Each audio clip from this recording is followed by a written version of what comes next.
Hey everybody, what's up? Welcome back to Cloak and Stagger. I am Moose, I'll be your DM for this evening as we continue our Icewind Dale Rime of the Frostmaiden campaign. And joined with us, as usual, is our fantastic group of adventurers. How y'all doing? Greetings. Ready to play. Macho Man sounds a little quiet down there. Oh, yeah! There he is. Perfect. So thank you all for joining us. Happy early Thanksgiving, everybody. As Thanksgiving will have come and gone by the time our next session happens a week from today. So, wait, what is today? I've been off all week, so I'm like... 21st. Today is Saturday the 21st. Saturday the 21st. My Okay, mother's yeah. birthday. Yes. Happy birthday to Kira's mom. So, shout out if you're watching. Shout out. She's not watching. So, thank you all for being here. How's everybody feeling? Let's go down the list here. Let's go down the list here. Oh, Sigor Hellholm. Oh my God! Thank you, sir, for the 11th month sub. If you're out there and you're watching, Sigor Hellholm, we appreciate your patronage. Thank you, Sheila. Yes, Sigor, thank you. Whoever you are. 6 month streak, dude. Damn. We got some powerful followers. The Earth's mightiest followers. No, that's Ernie's thing. We're not gonna take that. Let's just go down the list here, kind of like we did before. And I'll tell you what, we'll even go in alphabetical order tonight. Aramil. How's Aramil feeling right now? Where's his head at? Doing great. Ready to see what we have in store in the wilderness. The wilderness. Very cool. All right, Mr. Sandy Ravage. How's Sandy Ravage feeling right now? About to walk out. Feels fantabulous and is ready to show a Yeti who the true champion of the wilderness is. That's this guy. Oh, that's confidence right there. Okay, well, what about Sucinda? What about you, Sin? I'm good. I'm doing good. I'm a little stressed, but Cinna's good. Cinna's doing really well. Where's her head out right now? She's just trying to think of the unsub and trying to learn and gather all of the information in which she can. The unsub. Yeah. Oh, and last but not least, Wilzu. How you doing? Oh my God, Kira Hout. Thank you for the sub. 10 months. My God. Crazy how well you knew how to say that last name. Is it Hout? Houth? Hoth? Huth? It's actually Heath? Kyra Hoth. Kyra Hoth. That sounds right. Oh, dude, just doing a little insider trading here tonight, ladies and gentlemen. All right, Wilzu, how you doing? Get rich. Our adventuring group just got started, and we've already had our first murder on the first day. So it's a little, it's going fast. Everything's moving. Gears are turning, and we're about to go out into the tundras to help out some dwarven miner folks. So yeah, pretty prepared, ready to go. Awesome. All right. Well, before we start, I believe Sucinda has volunteered to do a quick recap from last week to catch everybody up. Where we at? We'll see about that being quick. So, You can be last quick. session, we started off by going back to the inn. We let the innkeeper, Scram Sacks, know that the glasses will be there in a few days. We meet with the dwarves. They look absolutely terrible, like they're missing a bunch of fingers, their nose. They just look awful. They say that they were attacked by a Yeti and ask us to receive their sled. They say that we can carry it back ourselves, because I'm like, do we need like horses or something before we commit? And they're like, no, y'all got it. So they say that if we're successful, we will have their friendship, ... And also, each of us will get a gem worth 50 gold. Money. So we decide to head to the Black Iron Blades. It's a shopping town. You can think of it like a Walmart. It's run by a pair of dwarves, their brother and sister. Their names are Garn and Elza.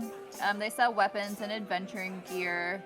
So Sandy Ravage decides to wrestle with one of the dwarves, and he says, if I win, we get a discount. He wins, so we get that discount. Yay! We head back to the inn. I get a room. It's the last door on the left. I don't know if we rest here or we wait, so we're just gonna... There's a rest that happens somewhere in there. We go out again and head to town hall to see Sheriff Southwell. We see Duvessa Shane. She's the speaker of the house. We find out that the other towns were speaker of the whatever. She's whatever. Got politics on the mind. Clearly.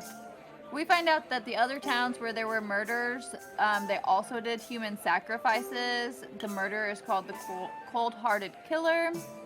Coincidence that they do sacrifices, we do sacrifices? I don't think so. The unsub, clearly, this is his method. We are ready to head out, and as we're leaving, we notice that Bell's has been ransacked, so we go and investigate. Aramel is very perceptive and has found secrets in Bell's desk. One of which is an official letter with Ben Eagledane on it that he was meant to be the sacrifice and not the other guy. The second letter was written in Dwarvish by Liz, the receptionist, y'all. The receptionist. We'll insert her letter here. Please From town hall. Here. Yeah. From the town hall.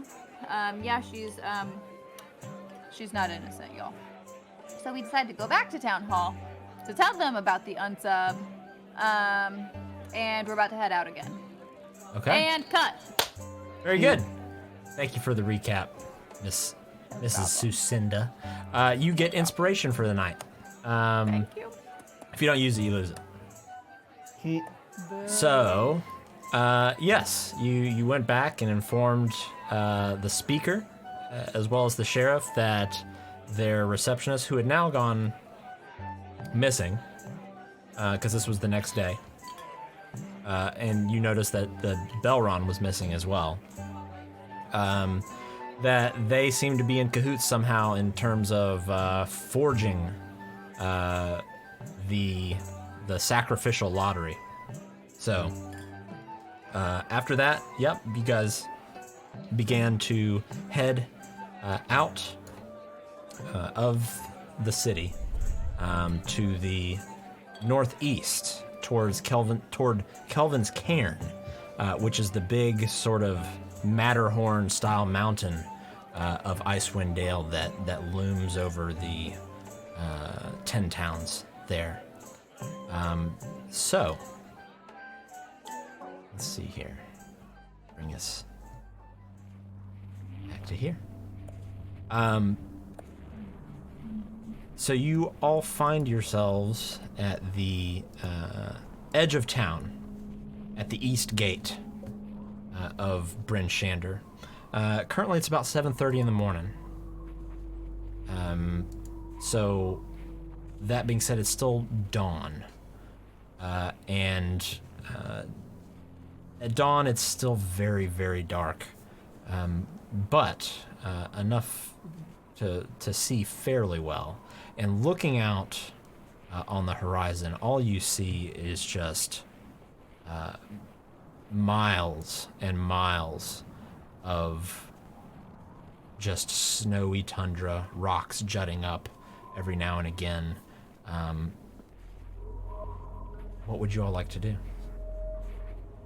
I'm gonna check myself and kind of kick my feet, make sure my snowshoes are on nice and snug, kind of stretch my arms a bit, make sure my coat's feeling as warm as can be, and tighten it if not, and then kind of look at everyone else and see if they're all looking all cold and winterfied. Seeing Wilzu do this, I follow suit. I'm like, oh, right. Kind of checking everything. Sandy already knows what he's getting into, being that he's from the mountains and he's prepared for everything and mentally strong for everything. So I just kind of sit there patiently waiting for everybody else to start moving. So you're feeling pretty good. Well, it looks like This is it, huh? We're going out there. Out into the... I'll turn and look into the giant nothing. Out into the frozen plains. Everyone ready? Absolutely, darling. We're ready. Yes, I think so. And we know how to get there, right? Well, I think he said it was a straight shot just to the north, west, right? They did say it was northeast. 3 miles. Northeast, yeah. Good call. That would have been a bad start. Towards the Cairn. It's about Right, halfway. And it's not that far, but it'll feel pretty far given the the snow and all. But enough talk. Let's do this. And I'll turn around and I'll start marching out the gate. Okay. So from the east gate, you're pretty much headed north for a little bit and then northeast as Bryn Shander is sort of built up on, not sort of, it's built up on a hill. So you kind of have to go down the east gate, kind of the eastern road a little ways before you can kind of head northeast. And I'll pull up the map here for everybody. So you know that it's about just a few miles away from here. And if we look about where 3 miles is northeast of Bryn Shander, it looks like they made it pretty far towards the town. Kelvin's Cairn actually being about 13-14 miles from where you currently are. You make your way through the snow and the tundra, and ice and wind and snow is just sort of whipping at your faces, but you remain steadfast and you're sort of bundled up in your warm clothing. And you travel for about 3 hours.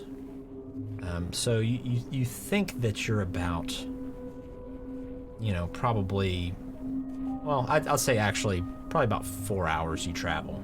So you're most of the way there. And nothing super eventful happens between when you left Bryn Shander to where you are now. Outside of the temperature seems to kind of get colder and colder the further you go. And now it's probably about 10:15. Is there anything anybody would like to do right now, kind of mid-journey? Yes, darlings, I think I have to go to the restroom. At least my doggies do. They are both yelling at me right now. You don't have dogs. Oh, I'm sorry. But I have to go potty now. Oh, okay. Okay, so okay, you see... I will be right back. Give me like 2 minutes. Okay? Don't miss me too much, okay? Quite. So Sen sort of walks off to the side for a little while until you lose sight of her. What is everybody else doing right now? What are y'all talking about? So we've traveled this far and haven't really seen anything. Everyone's still in high spirits? No change? Yeah, it's our first day. Right. I always stay in a good mood because I'm always ready to dominate the next person or thing or whatever. Very impressive.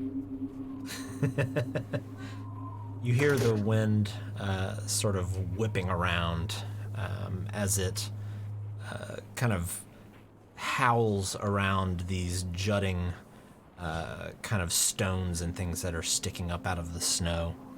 But everything seems relatively calm, but still the temperature seems to be getting a little colder and colder, even though by now it is about the peak brightness. You're in peak twilight right now, so it's about as bright as it would be on a full moon in real life. So if it's a clear night with a full moon with no other lights, that's about your visibility right now, minus the snow sort of whipping around. Although Sandy, you are accustomed to the weather, your eyes, you still struggle to see in kind of darkness, especially with all of this snow whipping around. I'll notice Sandy's eyes kind of squinting in the winds, and I'll look up at him. Sandy, do you need would it help if you had a torch or something? You feeling all right? You're squinting a lot. I mean, a torch would help. I do trust your guidance on telling me which way to go. I have plenty of torches, but if you're offering one, I'll always take something from a fan. He's the champ. He doesn't make sure need you're- any. I think it would help a good bit if you had your own light a little bit. Just hold one out. I'll kind of stretch my hand out and I'll just point it forward. Just hold it here. I can light it up for you if you want. Okay. Let's see what your little magic can do. Now, when he holds that torch out, I'll just cast like a low grade like firebolt barely out of my hand to kind of ignite the tip of it. Okay. So when you reach out with your hand, Sandy, as you're sort of holding still there, a brief sort of wisp of fire emits out of Wilzu's hand and just illuminates your torch. Oh, well, thank you. It's actually pretty cool magic you got there. Oh yeah. It's not enough, not yet, but it will be. But thank you. Yeah.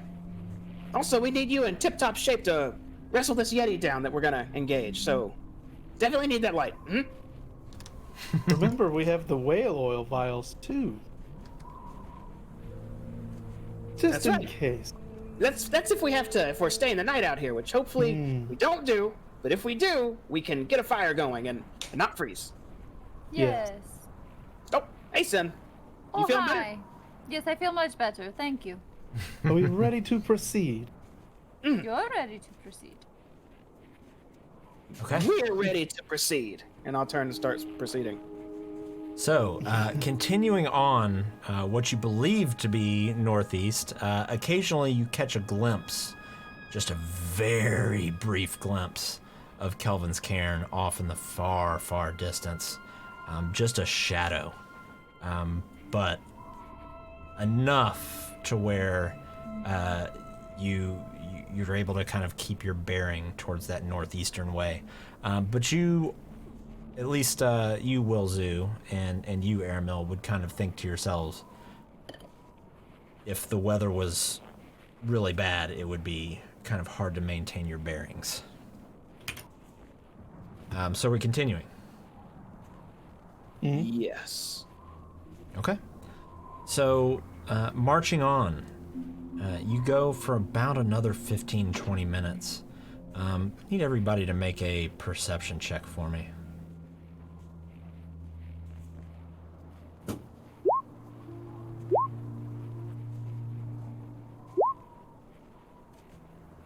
Okay. Wow. Sin, you feel the temperature drop significantly over the course of a very short time, to where even in your warmer clothes, you kind of feel a chill a little bit, and your cheeks start to sting a little bit more as the wind picks up and picks up. Why is it so cold here? Do you guys not notice? What's happened? Do you not see where we are? It's not colder right now to you than what we were. It's cold everywhere. It's Do we more realize that cold. after she says that? Yeah. I mean, so I would say failing the perception check is just like, in your mind, you're just like, yep, it's still cold as shit out here. But Sucinda would have noticed it getting colder. It's Now like that you mention significantly colder here. Cold or I'm- ice. I don't think we can do anything about that, though, right? We just have to keep moving. I don't guess so. If it gets any colder, maybe we stop and wait till this wind dies down a bit. Can Maybe you summon a fire elemental? um, A No, mobile I don't- heat oven? I don't think I can. I can chain fire off small fire bolts, but I really don't believe that's going to assist us much here. It would And hurt, I guess.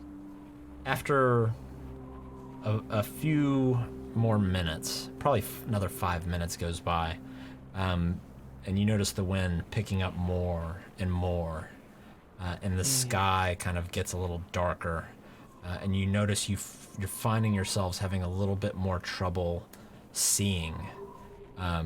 Kelvin's cairn, the shadow of the mountain, just sort of disappears behind this veil of snow and ice, and increasingly more and more the wind builds and builds and builds.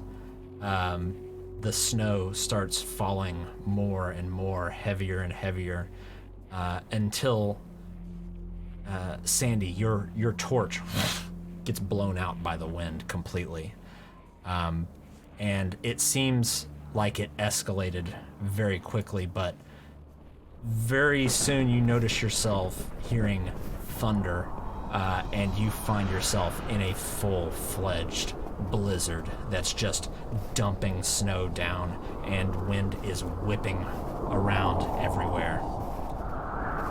And your visibility just falls to almost nothing. Well, this is great. This is Where- bad. Where We in the should- bloody hell is the sled? This is awful! We should have bought a compass. Fuck those dwarves! It's too late for that. Are we near where they pointed out for us to go right now? Or are we just like almost there, but we're in the middle of this thing right now? You know that you're probably about an hour out still, if you were keeping time, which I assume you would. Okay, I know this is bad. Let's find something to duck and cover behind, or make trenches. We can't stay in this. And I'm gonna start trudging forward, just looking for anything. Don't Okay. leave me, I'm coming! Stay together. I can't really see very well. Sandy! Sandy, follow my voice! You're doing great. You're great. What's this? And you find a small, like, kind of group of almost like just a collection of rocks just jutting up out of the ground, kind of an elevated area. I'm gonna start walking around them, looking for a place to maybe cover behind to see if maybe there's a natural little alcove, and if there's not, I'm about to be laying in trenches style. Sandy, follow my voice! I think I'm following you. The wind's throwing your voice everywhere. I'm behind you. Sandy!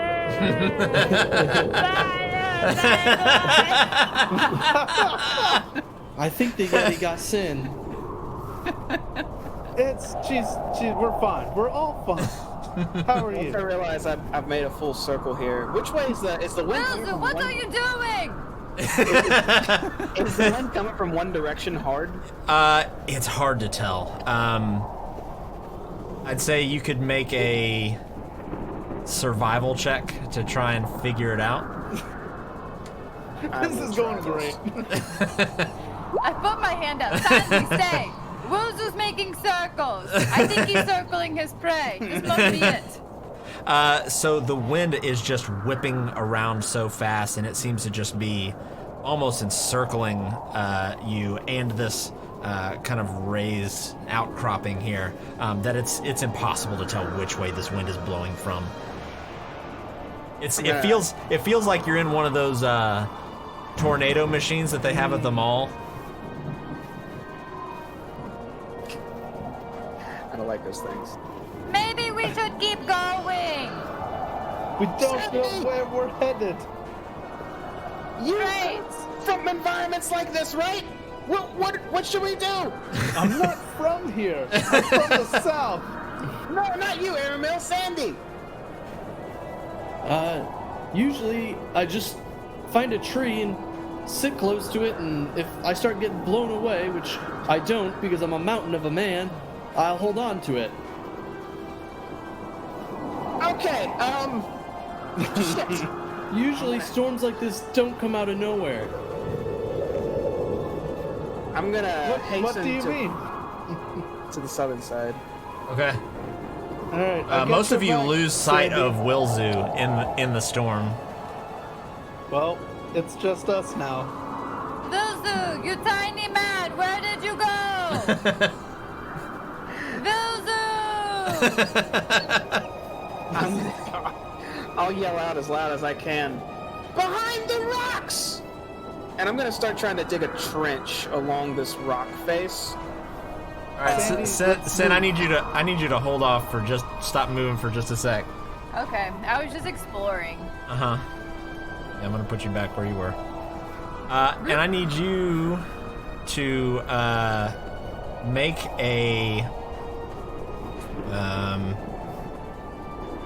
a survival check for me. Me? Yeah. Oh no, darling. Survival. Bloop, bloop, bloop, bloop, bloop. Survival. Okay. Sin, you completely lose any sense of where you are. This wind and snow has just whipped around you, and you are just sort of wandering aimlessly in the snow over here. And Okay. the distance from everybody else, they cannot hear you. Okay. So we'll come back to you, but right now you are Okay. lost. Sandy, take this Yes. rope. I can take off my rope. Put this around your waist. I'll like hand you some. I might be as big as a tree, but I'm not a tree. I'll tie it on. I'll tie the other end around my waist. This way, we won't get separated. I don't know why I just thought of this now, but we're doing it live. It's happening now. So we got 50 feet of rope between. Okay. All right. And I'll say, since you're still within the vicinity of that rock, you're able to still navigate around it. Sucinda's just out in the snow. Wilzu! And you're We've got to basically find just them. screaming out into the wind. You didn't see which way Wilzu went. He's too small. I lost track of him quick. I'll be your... My map just went black. Yep. Yep. Wilzu! I'm Wilzu, where are you? I'm gonna pop a squat, Airmail, so you can move around if you need to, and just know that this is where we might be the safest. So would you say we have about 35 feet of slack between us Yeah, I'd say so, yeah. on a 50-foot rope? All right. Yeah. Okay. Yes. Well, yes, I will slowly do that, and I'll try and perimeter. 10, 15. I'm doing civilization. I'm just getting clearing the fog of war. Okay. Yep, and so you're able to kind of go out and look around. Wilsey, what are you doing? I was but digging a trench. I don't know how far I got, but after about 30 to 45 seconds of doing it and no one being around me, I've got my hand on the rocks and I'm kind of walking around looking for them. Okay. I found Sandy. Yeah, eventually you come around and you see Sandy. Sandy! And Airmill looking around, it's just nothing but just barren tundra. Seeing Wilzu walk up, I kind of give the rope a couple tugs. Hey, Wilzu, Sin with you?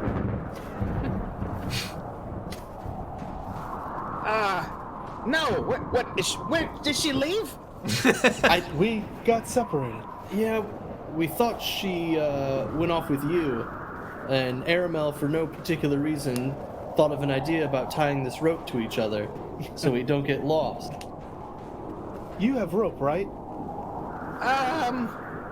I don't think I do. No, I do not have any rope. What about you, Sandy? Do you have any more? I do have some rope.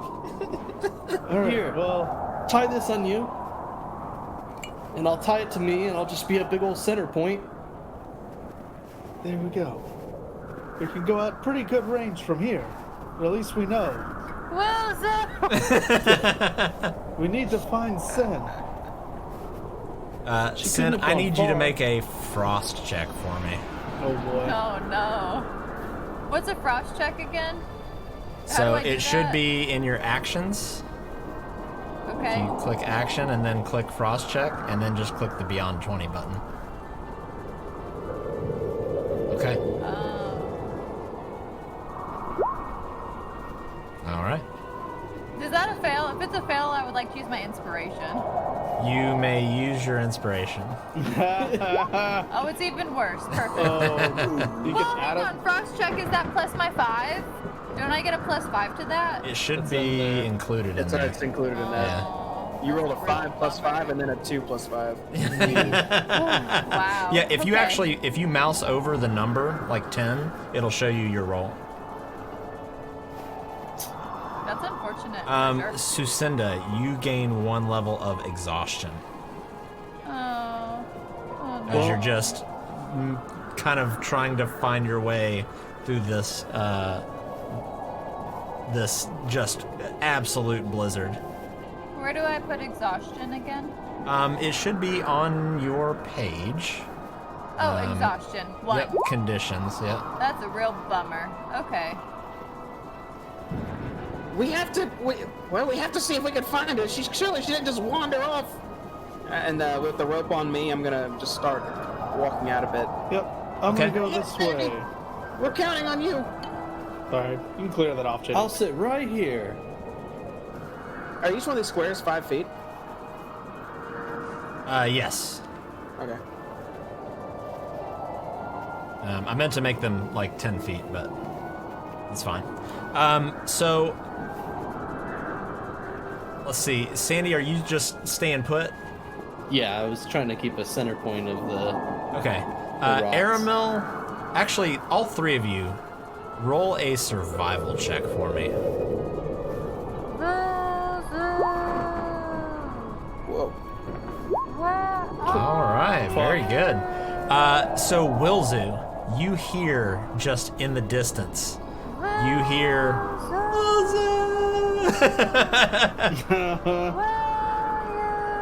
Sucinda, make. Actually, what do you do, Wilza? You hear this, and it's hard to tell which direction it's coming from. You just hear it in the distance.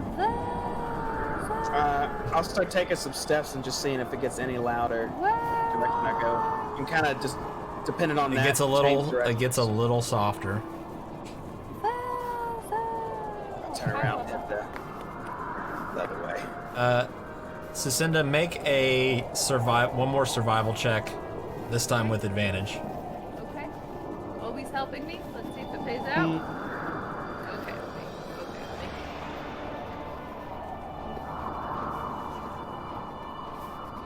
Oh,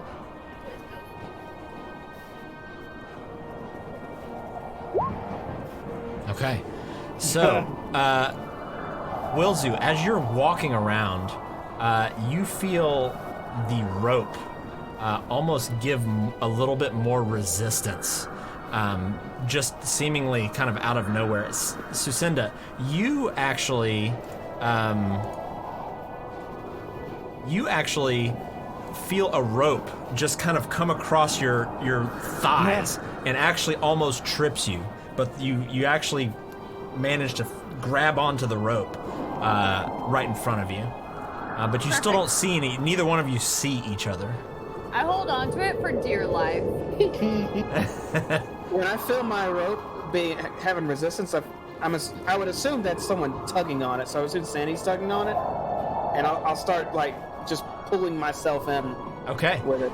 And as you head back ever so slightly, you eventually run right into Sucinda. Sin, is that Zuzu! you? Boozer, where have you been? I've been looking for you. I'm very tired. Pull back on this rope. Follow it. Sandy's saying put at the rock. Okay. Here we go. So, you notice that Sucinda has just like frost and like icicles almost like hanging from her nose and from her chin.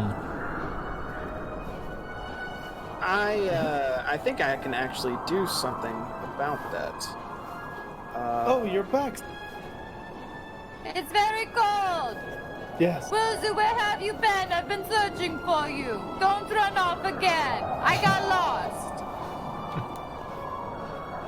lost. Shit, no, I can't warm living material. Damn it. Oh, Because we know I'm living. Wait. I grab onto her coat and start casting prestidigitation to warm it as much as I can. Okay. Yeah, it definitely helps a little bit, but it's if you had to guess, it's probably negative 20 degrees out here. And there doesn't seem to be any sign of letting up. And at this point, probably about an hour has passed as you're all out here just in this blistering cold. I need everybody, with the exception of Sucinda, since you already made one, to make a frost check for me.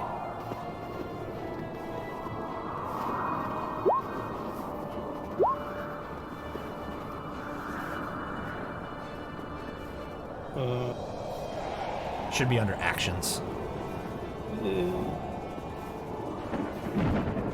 Oh, there it is. Yep. Must Okay. be nice of y'all to roll these nice frost checks. All three of you managed to just sort of steel yourselves, even though this wind is just absolutely brutal and relentless.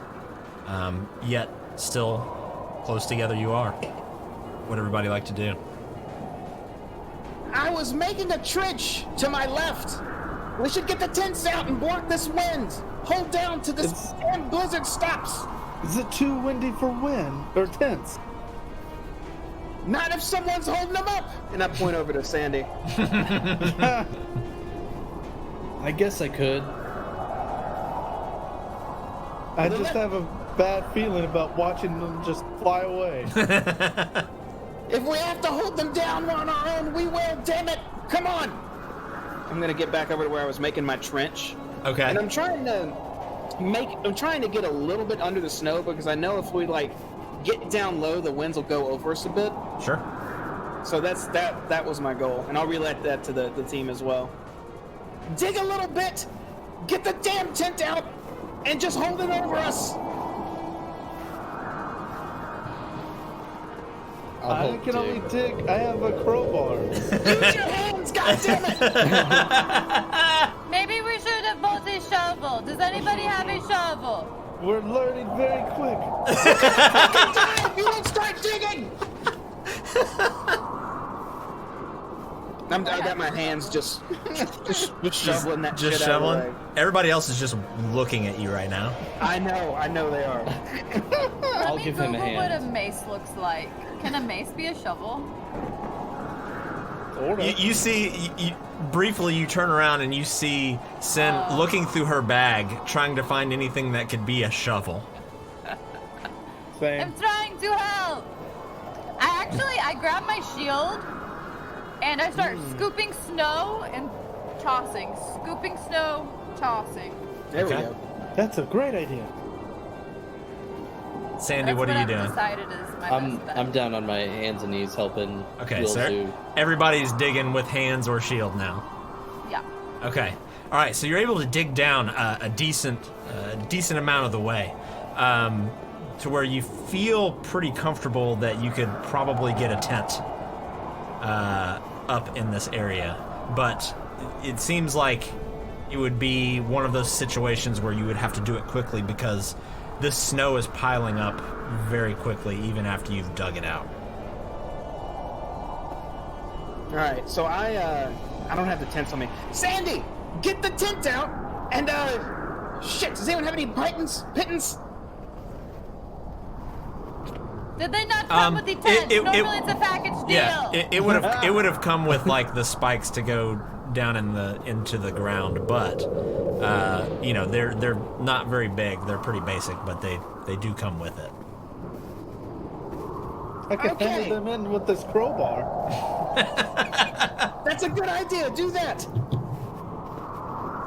So I'll pull the tent out, kind of get it situated, holding on to it as best as I can. Yeah, so me too. Like holding on to it for dear life. Okay. And so it doesn't take too long. Probably about 10 minutes or so go by, and you're able to kind of unfurl the tent and get it up in its general position as the wind is just sort of whipping this thing around either way. But you hammer the spikes down into the ice and the snow as best you can. It doesn't seem like you'd actually hit ground yet, but you managed to get it down in there. What would everybody like to do? Okay, stay close. Wait this bitch out. Here we go. And I'm gonna tuck down into the trench and just kind of look at everyone expectantly. Get inside it and weigh it down. Yeah, I'll tell Sin to get in since she's clearly the one that looks the worst from this. I get it. I know it's Okay. a 2-person tent, so I'm like knees folded up to chest, like. Yeah, I mean it's 2-person in terms of being able to comfortably like lay down and sleep. But you beyond could, that. you could easily fit all 4 of you in there if you're just like, you know, huddled Hunkering up. down. Yeah. Yeah. I'm gonna have my hands reached out in random directions, just grabbing people's clothes and spamming prestidigitation. Yeah, I want to look I don't at know all what of I'm our grabbing. clothes and make sure that no one needs like mending on their clothes. Okay. Yeah, everybody's clothes seems to be in good shape. Okay. Doesn't look like any clothing was damaged or ripped or anything like that. Sandy, are you outside the tent?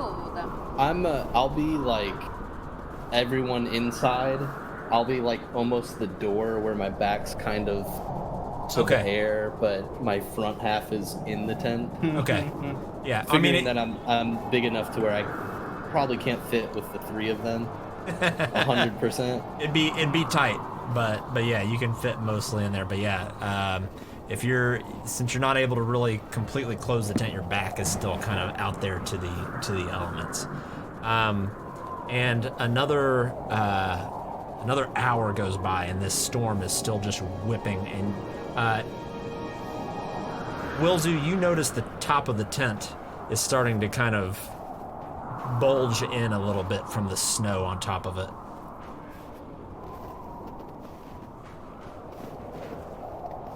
You're muted. You're muted. Oh, my bad. It might get a little cushy in here. I'm gonna reference above us and point out that the tent's starting to weigh down because of snow on top of it. And Hitting Sandy, the top of it. Sandy, make another frost check for me. This is your cup of tea, though. Okay. Yeah, you're able to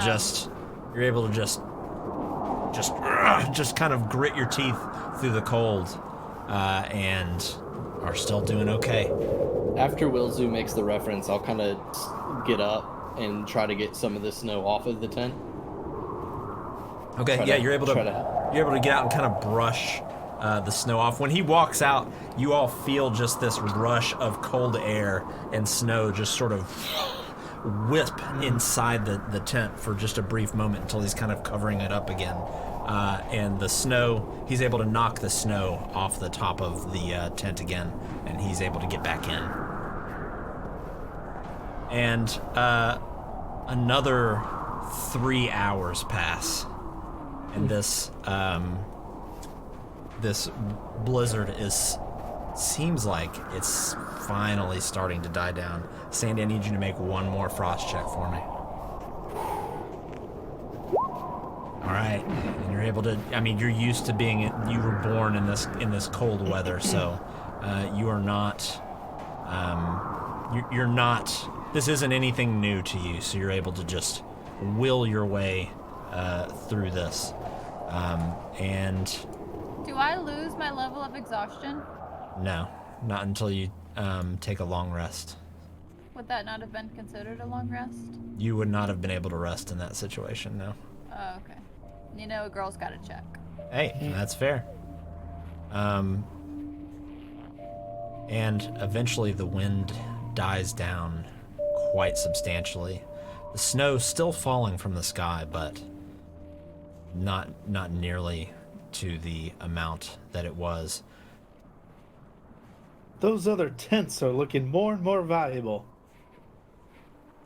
Is it over? Is it over? And I'll start getting up and kind of heading towards the doorway of our tent. Look outside. So when you go outside and look, you see that snow has just absolutely covered everything. You can really barely even see the rocks that you're pushed up against anymore. All of your footprints, everything is just completely disappeared. The snow is piled up probably another 4 feet above your tent, just around it. All right. I'll look up at the sky. Another lesson's been learned this morning, huh? And I'll look back at everybody. Yes, we need shovels and a compass. Also, if it gets too cold, stop immediately, duck and cover. We should have listened to you, Sen. When you said what was... Oh, are you okay, actually? I'm very You see her cold. kind of like shivering, yeah. I hate it. Yeah, this is not the Four Seasons. This is one bad one. Hopefully there won't be any more of that. So we can go get that sled. And I'll fully get out of the tent and just step up on the higher elevation of snow now with my shoes and try to just you kind of climb your way up, yeah. Same. Can we stepping out of it? Can we see the cairn? Yeah, very vaguely in the distance. Just every so often, you're able to just kind of catch a glimpse between the snow, and you see just the shadow of the cairn. I'll start packing up the tent, Okay. trying to get as much snow off of it as I can, and Yeah, and make it sure I looks have all the pieces. it looks like it doesn't have any rips in it or anything as of right now. So it still looks, I mean, it's definitely, the fabric is certainly stretched out a little bit from the snow on top of it, but it's definitely still usable.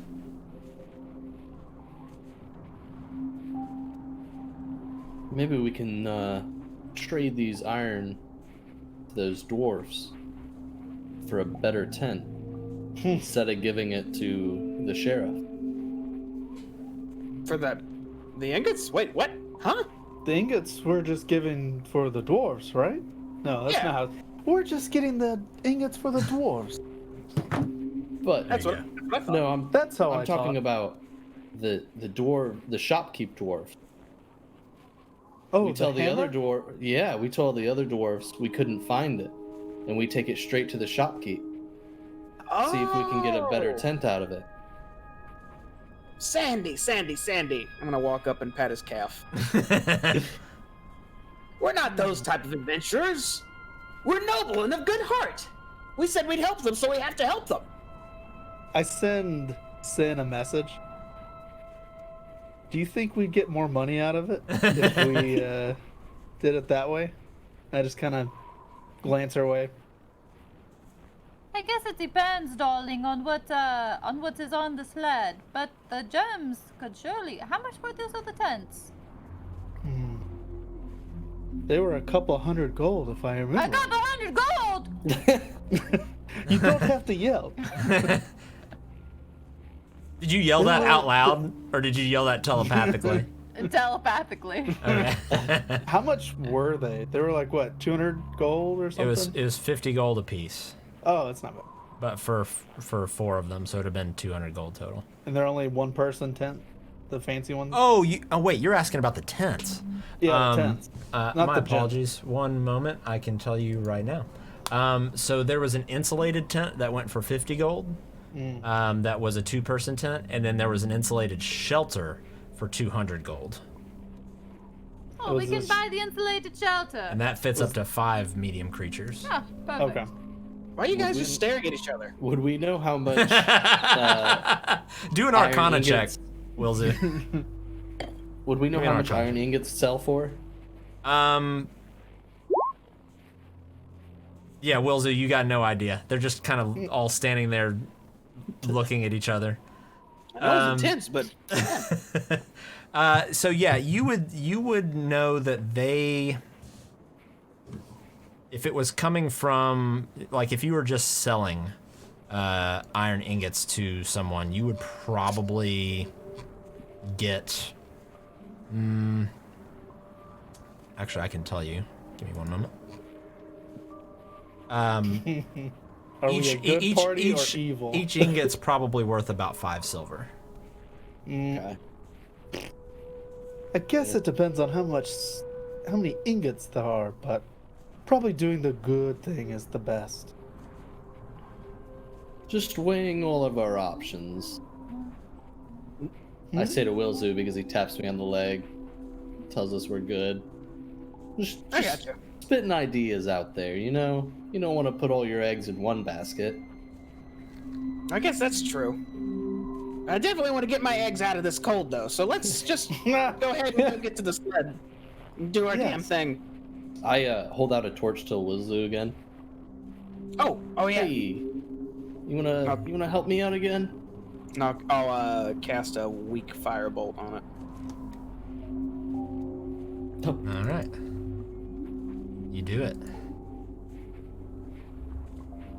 Okay, I guess. Let's see, north. The I can see cairn the is cairn that just way. barely. I point wherever it is. I guess we keep going. Yes, let's head whatever way that way is towards the cairn in relation to where we are. Yeah, so you guys continue northeast. We should put the ropes on again just to be safe. Oh, I never took mine off. That's true. I take out my 50 like foot grab rope it. and Sandy, let me tie this around you. We just all tied off to Sandy. I'm just He's a all giant anchor. Okay, I'm attached now. I can't get lost anymore. He is a macho man. Okay. So, you continue on for probably another 2 hours or so, until you find yourself in an area that is getting increasingly more and more the elevation differences are more drastic. You start to notice more sheer kind of rock walls, cliffs, almost like you're getting, about an hour away from Nashville if you're going from Memphis to Nashville. You just start to notice more and more of those kind of rock ledges, which leads you to believe you're probably headed in the right direction, at least toward the Dwarven Valley, toward Kelvin's Cairn. Let me bring you all over here. And you find yourselves at a point where you're sort of overlooking a ledge a little bit. And right now your best guess is that it's about 6 p.m. Because the light has now started to, the twilight has now really started to fade, and it's getting darker, and it's being replaced slowly with this greenish, bluish, purplish aurora in the sky, which still grants some light, but it is quite a bit darker than the twilight itself.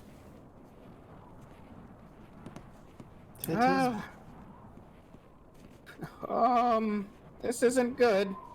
It's getting rather dark. We've been out here for a long time. So much for a quick day trip. Wait, what the hell? Wilzu. I'll squint Yeah. my eyes through the snow. Through, you crest this snow-covered ridge, and you see a frozen, dismembered corpse in the gully in front of you. Snow covers a lot of the gory bits, but you can definitely see something down there and blood sort of spattered around. Over the ledge. Y'all see that? Yes. Down the little crevasse. Something happened. I don't see much. Don't leave me, please. Oh, here, let me put your torch back You're on, within sorry. 50. We won't be able to go far. It does not look good. No. Sandy, you want to get a little closer and check that out? I guess So- I can look. Looking over the edge there, it's probably about a 35-foot drop. Wow. Oh, shit. Hold on, Sandy. It's a bit further than I thought. Damn it. Is there a sled down there? If not, I don't know if we should really even... I don't want to say care about it, but... No sled, no problem. It's hard to say. I can't see everything. I guess I'll just walk along the ledge. And actually, see this? I'm gonna kind of try to be quiet about it. I'm gonna motion to everyone that this could be a threat nearby. So let's try not to make too much noise. Hearing Wilzu say that, I'll kind of quietly just pull out an arrow. And Okay. just have my bow just kind of ready. It's pointing down, but I have it ready. Okay, so you're knocking an arrow? Yeah. Okay. Does it look like the ledge ramps down if I It keep does. going? or- Yeah, it seems like it's sort of going down, downhill a little bit. I'll pause when I notice that and turn around. Sandy, I think we can walk around here if you want to take point. Yeah. Let's not get our ropes tangled, everybody. Thank you. Yes, the other hazard in having ropes tied to everybody. We got 50 feet. Actually, I'm gonna... Hey, before you go on, I start untying my rope. I'm gonna hang up here for a better vantage point. If something messes with you, I'll just blast it from above. Okay, goodbye, Vilzu. Be safe. kind of thinking about that and what I have in my hand. You know what? I think you need some company. Oh, that's a good idea. But Support. I'm like watching them go down. Realistically, I don't need any cover. I'm the only one I need. But thanks. It'll make me feel safer. Sandy, I'll be right here with you. Do not worry. Oh, thanks, Sin. Yes, no problem. I'm guessing this is the end of it. Yeah, so it kind of slopes down and around. The dogs Where are was being the pathetic. body? Like over here? Yeah. Sandy, do you want me to have, lead? Do you have I'm with your the torch rope. on? I Is do. it? Okay, alright, I was just making sure. Yeah. I just didn't have the torch when the body was seen. And as you get a little closer that way, you start to see the kind of the blood and the remains. Oh. Does it look relatively fresh? When you get closer, you're able now to see that snow kind of covers most of the violence and the gore, but you are staring down at a headless torso and a torso that also is missing both arms. There are tracks in the snow all around this corpse. There's a large set of tracks that lead off to the east, and a set of smaller tracks, and a set of tracks that would be indicative of a sled being dragged, you see actually leading back off to the west. Well, I would like to check his pockets. So, kneeling down and getting a better look at it, you can tell that this is definitely the body of a dwarf. Make an investigation check for me. Okay.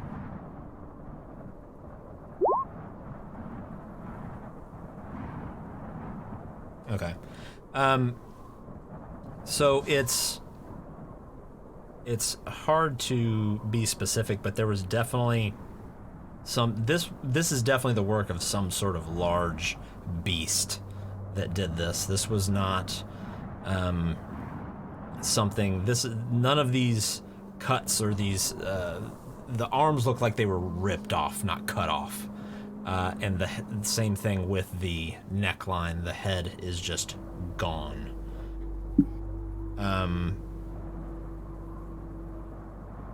And both you, Sin, and Sandy, make a survival check for me.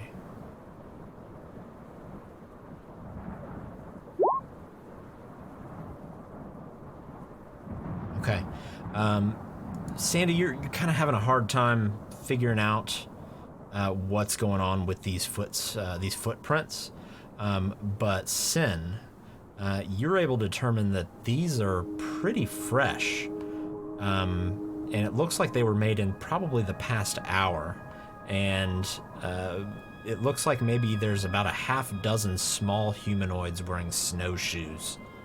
And the tracks lead back to the west. Sandy. I think this happened rather recently, like maybe 1 hour. And also, we should probably head to the west. But also, I think the Yeti killed this, so we should go to the west because I'm pretty sure the Yeti went to the east. Well, I guess if you're scared to wrestle a Yeti, we can go to the west. But don't fear. If that Yeti comes, I'll show that man who the real macho man is. Perfect. I cannot wait for that to happen, and I can just stand by the side, and you can deal with it, and we can go to the west now. Okay, let's go. Bye. Did I find anything in his pockets, though, before we leave? Nope. Didn't have a bag, didn't have anything, nothing on his person. Nope. No cool medallion, no cool nothing. Nope. Okay, Wow. let's go. Nothing here. Sorry, person. Bye-bye for now. They seem to be heading out. They're coming back this way. Maybe they're coming. I To us? just point my fingers like, we're going to the west, to the west, to the west. Oh, she's pointing must- west. Okay. She must be following something. All right, let's go catch up. Oh, I guess I should probably uncover these footsteps. There we go. To the west. Okay. So, you follow the footsteps for just a few minutes to the west, and eventually they turn towards kind of the southwest. And it's almost like you were.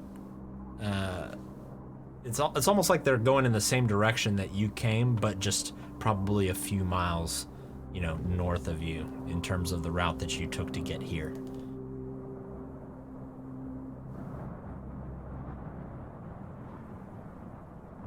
I'm continuing on. Okay, so we're just following the Sled, yeah. the footprints and the sled prints, I guess. For sure. Okay.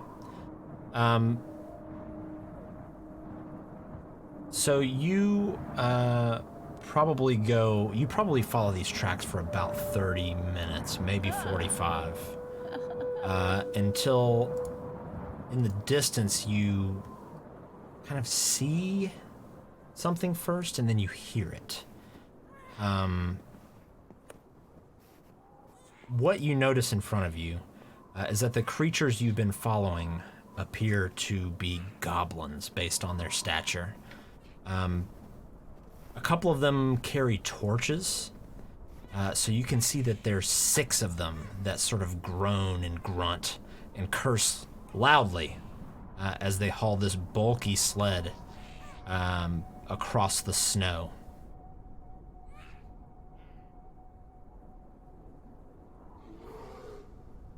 But they haven't noticed us or anything? At the moment, no.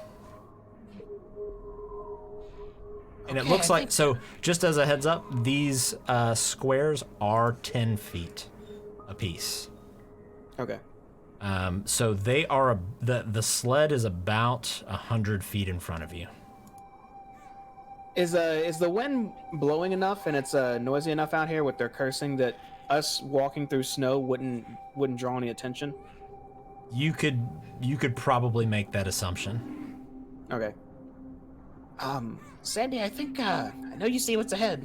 I think it's time to chain suplex a few thieves into submission. I'll get excited and I'll pull my maul out. No, I could can't probably wait. I could probably knock one here because they don't know we're there. But after that, we'd be 5 on 4. Right. I guess Sandy, get as close as you can, and if they notice you, Airmill and I will fire some stuff off. Sin, do you have anything you can throw or shoot? Well, I need to give Sandy his torch back here.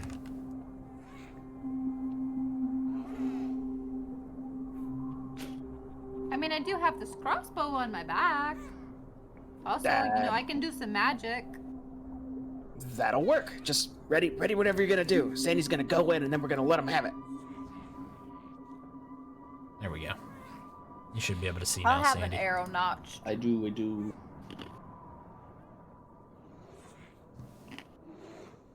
You say you got an arrow notch? Mm-hmm. You said each one of these is 10. Yep. And then what exactly dash that doubles it, but I can't do anything else? So you can dash as an action. But yeah, it uses, I mean, you still have, a bonus action and a reaction. Okay. I'm readying a firebolt for whenever one of them turns around. Okay. I'm just gonna fire it. I assume Susan and Airmill will do the same. So I guess we're not in combat yet. You're so not I in can do combat more at the than moment, 30. yeah. Okay. Far out of my...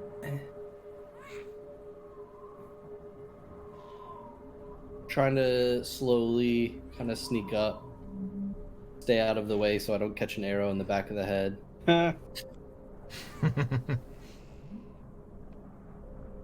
Make a stealth check for me. Ooh, big man's super stealthy. And it's not with disadvantage because of normally it would be with disadvantage, but okay. Nice. You manage to keep yourself concealed in the snow, even though your torch sort of illuminates the area. These goblins it seems like they're a little bit too busy arguing with each other and sort of yelling at each other to say anything. So I got my maul in one hand and my torch in the other. I'm gonna set the torch kind of in the snow. Okay. And I'm gonna take a step forward. As I take a step forward, I'd like to come up with my maul and try to just crush one of these on the top of the skull. Okay, go ahead and move and it'd up. be Release. this one right in front of me, Okay. leaving the other two kind of easier for everyone behind me to mess up. Okay. I'll release seeing that. Okay.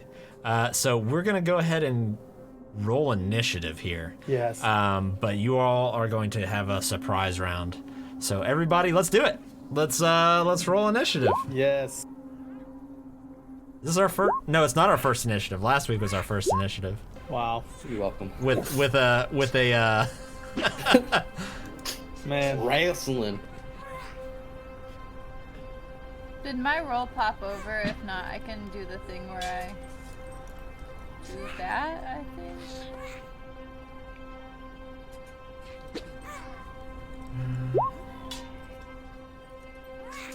Did my initial roll pop over? let's see here. A 12? No, but your first roll was a 12? Yeah, Okay, I can. I got If you. you don't believe me, I can no, I see snip it. tool it. I got you. I changed it. In a memento.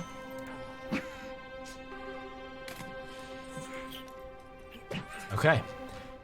So, Sandy, go ahead and actually, I'll say so everybody, go ahead and make your attacks. Would you say I get sneak attack or anything? So yeah, I mean you definitely have caught them by surprise.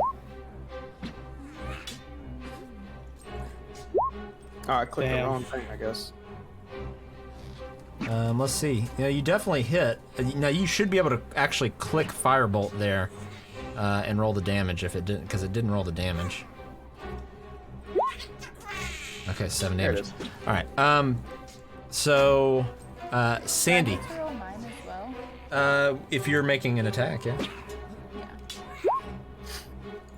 Why didn't mine roll either? That's What's weird. going I on? don't know. We'll figure it out. Just click crossbow light there in the chat. There it goes.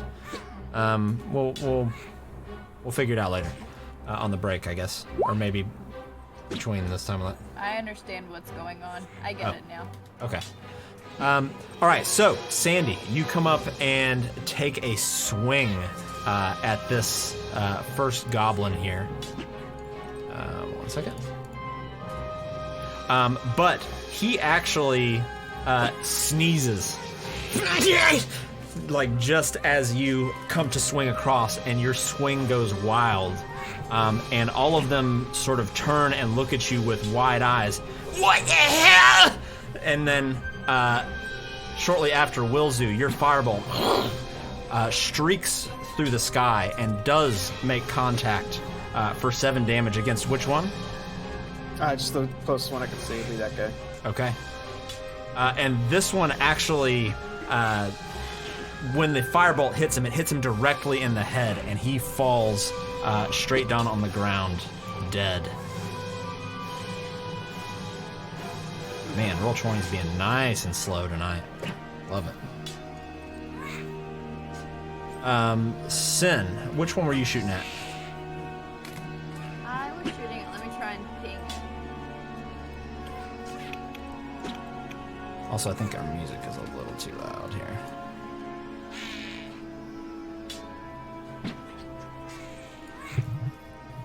Do you see it? The one that Randy's The one Randy? Okay. This one, as it whips around to see Sandy just standing right at his face, your arrow just sails by and sinks into the snow ahead of the cart. Womp womp. Aramil, which one were you aiming at? This one. Okay, same thing, as your arrow just sort of flies wild and sinks into the snow. Immediately after, you see the goblin up front turn around, look, and see you all, and pull out a horn and just and blow this horn that just echoes through the valley. And shortly after, you hear another horn in the distance. Just these very crude, awful sounding horns. But this one here is going to turn around and take a swing at you, Sandy, with his scimitar. That's going to be an 18 to hit. Yes, sir. Why is it not auto-rolling damage? There we go.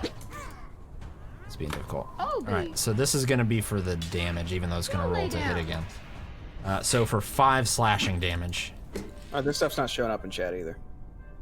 I don't know if that's intentional. That is not intentional. Oh, it's fucking whispering to me. Hold on. So it is 5 slashing. It was 18 to hit for 5 slashing damage. Okay. I just need to fix this. There we go. Never whisper rolls. There we go. Okay. Get out of this. You know, first combat difficulties, everybody.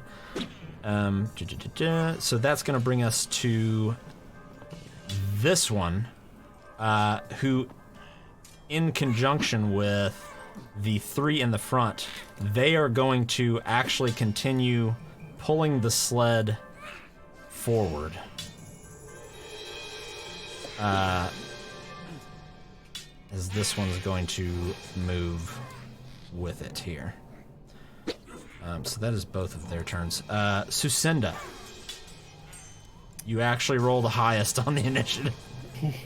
Look at me. Look at me. Let me see what my range is on this. Within range, only 30 feet. Okay, not worth it then. I would like to cast.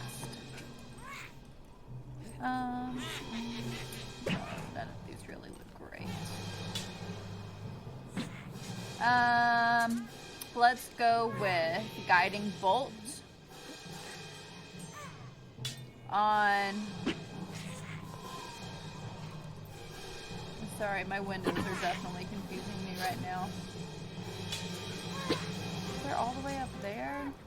I mean, would you say this guy here is 120 foot away, within 120 feet? Yes, just barely. Okay, I'd like to try and hit him then. It is gonna be... No, he's still within your sight. He's just kind of underneath a, there's like an overpass above them. Okay, I'm gonna go for him then, and let's see if this will work if I click this. Okay.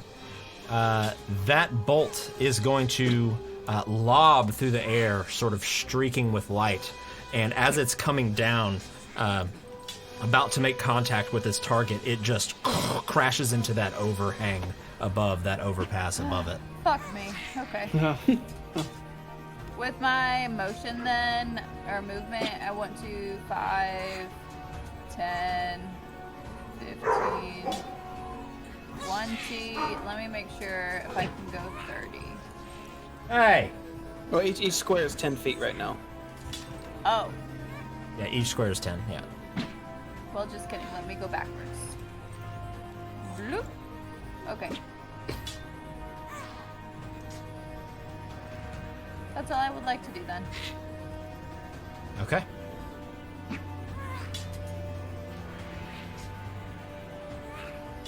That's going to bring us to this goblin here, who is going to, select this. This one here, who is going to turn around to you, Sucinda, and fire off a short bow at you here. There we go, short bow. It's going to be a 12 to hit. Let me check. Oh my It goodness. does not hit me. Okay, It's a miss. it just sinks into the ground. Hold on a second. Hey! The dogs in the barking. background distracted it. Yeah. Wild dogs. Let's see here. Should I see if they need Which to is go out going to again? bring us to this. Actually, no, he already went. Never mind. I got confused there. So that's the end of his turn. Sandy, it's your turn. I'm gonna try to smash the one in front of me again. Okay. That one is going to hit. As he tries to come up and parry you with his scimitar, you just power right through his weak little goblin arms and smash him across the face with your maul. And he just face plants into the snow, and blood sort of stains the perfectly white snow there. And Okay, he is dead. And then with my movement, I'm trying to catch up the sled. 10, 20, 30. And I'll end my turn just staring down at this goblin. Okay, and it's kind of all in motion, so like as you're running up, they're still sort of trying to push this sled along. Alrighty. Let's bring us to the goblin here in the front, who is going to turn around for just a brief moment and fire at you with his short bow, Sandy. It's gonna be a 22 to hit Yeah, for 8 piercing. yeah. As this arrow just sinks right into your chest. And still, you hear these goblins just cussing at each other. And just yelling. They look every bit as miserable as you all are. They do not look like they want to be here. Aramil. I'm going to move 30 feet. That's 10, 20, 30. As my bonus action, I'm going to do cunning action. So I'll use dash. Okay. So I can move 60 feet. That's 10, 20, 30, 40, 50. Just sprinting. Just moving. And then I will, since this goblin's in, would you say he's engaged with Sandy? I'm just asking No. for a sneak attack. No. No, he's All right, well he's then- basically trying to run away from Sandy. Gotcha. All right. I will notch an arrow at that one and Okay. fire away. Hopefully this will work. Nah, That definitely hits. Oh, Twice. no matter what he's in. Yeah, this arrow finds itself right in the back of this goblin's head, and it just face plants Yes. in the snow End of and turn. is dead. Wilzu. I will move up 10, 20, and my movement's 25, so I'm gonna, I guess, stop here. But I am going to try to shoot a firebolt at whatever I can see, Okay. which I think I might be able to see that one. Let's see here. I mean, if you can see it on your... Oh, yeah, they're carrying torches. Okay. Let's see here. You would be able to see this one at the bottom. That guy there? Yeah, that guy there. Yeah, the other one would be just out of your sight. He's getting a firebolt. See if this works. I rolled it properly Nice. that time. That is definitely going to hit. And it just scorches this thing's back as it falls into the snow as well. And is dead. You see the other two look back, almost worried. Does that end your turn, Wills it? Yeah. Okay. Let me do a little housekeeping here real quick. Okay. Let's see here. That's going to bring us to...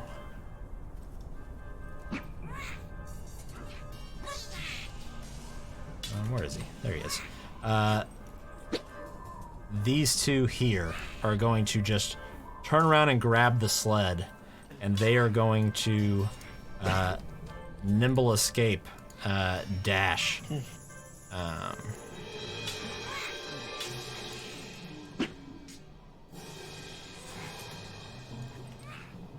Away with the sled. And in doing so, they actually drop their torches in the snow.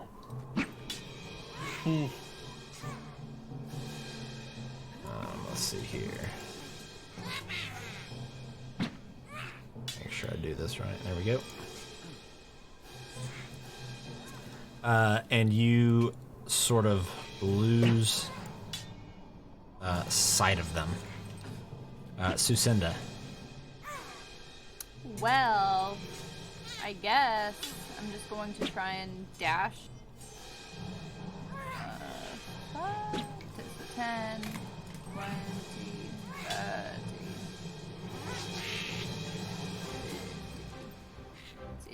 Whiskey, what's up? I don't know if you're still here or not, but I just looked at chat. How you doing, buddy? Oh, he just showed up. I guess this is where I will stay for right now because I simply cannot move any further. Okay. And the wind and the snow is still just whipping, especially through this little underpass here. Sandy Ravage. Risky Llama, thank you for the sub. On a 3-month streak. Look at you. Look at you. Good to see. Glad you're here, Llama. Mr. Ravage. I'm going to pick up the torch off this dead goblin since I set mine down. Okay. And I'm going to just kind of move up, trying to see if I can see these goblins again. But I'm just gonna hold my action for any type of ready defense kind of thing, since I Okay. can't see these goblins right now.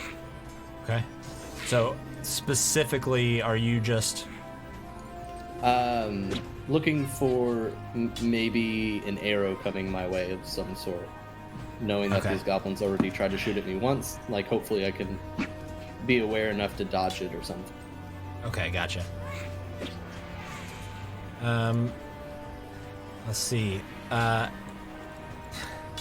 you say that, let's see. This one is going to.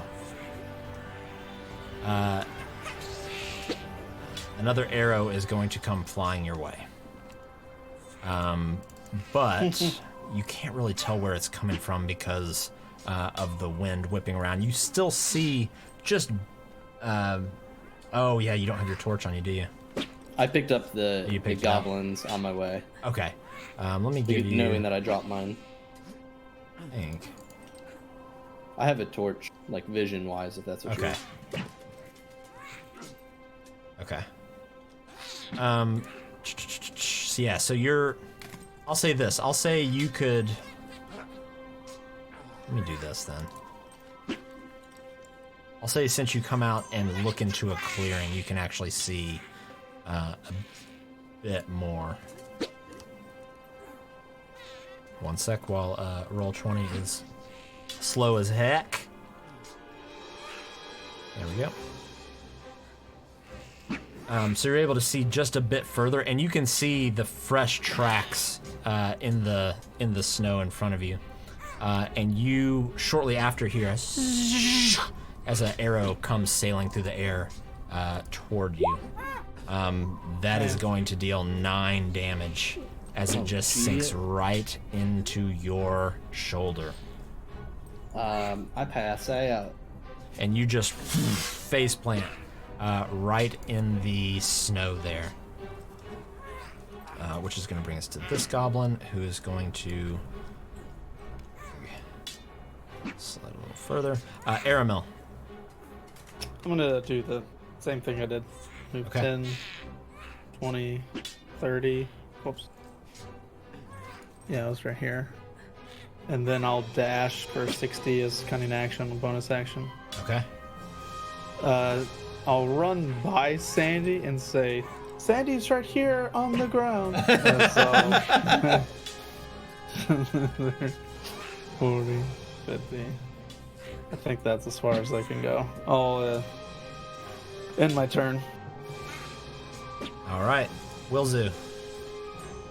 Looking ahead at that overpass and then looking to my right, does that look like a ramp leading upward towards It it? does, yeah. I'll kind of do a quick double take and see if I'm running under the overpass, and I will go dash around the ramp. Okay.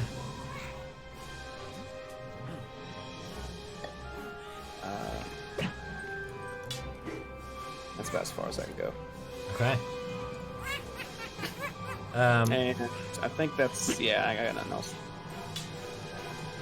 Aramil, you now hear 2 coming towards you as 2 arrows soar your direction. Mm-hmm. Actually, I take that back. It's just going to be 1 arrow. All right. Mistake. Which is going to miss as it, but it sinks right into the snow at your feet. So you see this kind of tattered goblin arrow sticking out of the snow right next to you. You then hear a larger as a something larger sounds like it's coming towards you. Let me Fix this here. Whisper and auto roll. I don't know why that wasn't set. I guess because I suck. That's going to be a 14 to hit.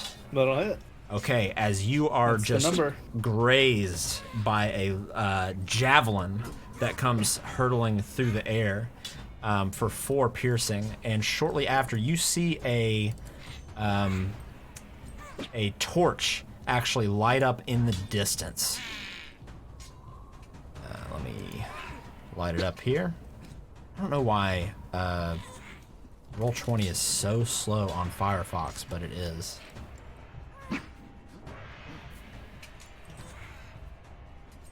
Might have to figure something else out here. There it goes. And you see in the distance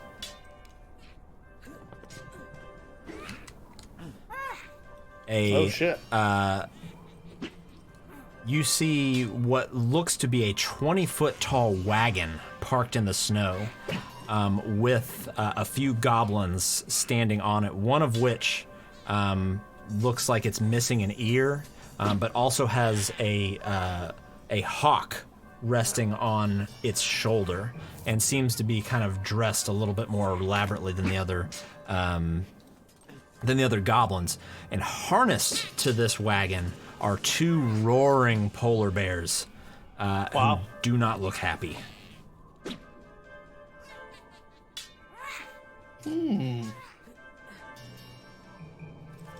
Let's see. If we could tame them. Sucinda. Okay. I would like to do a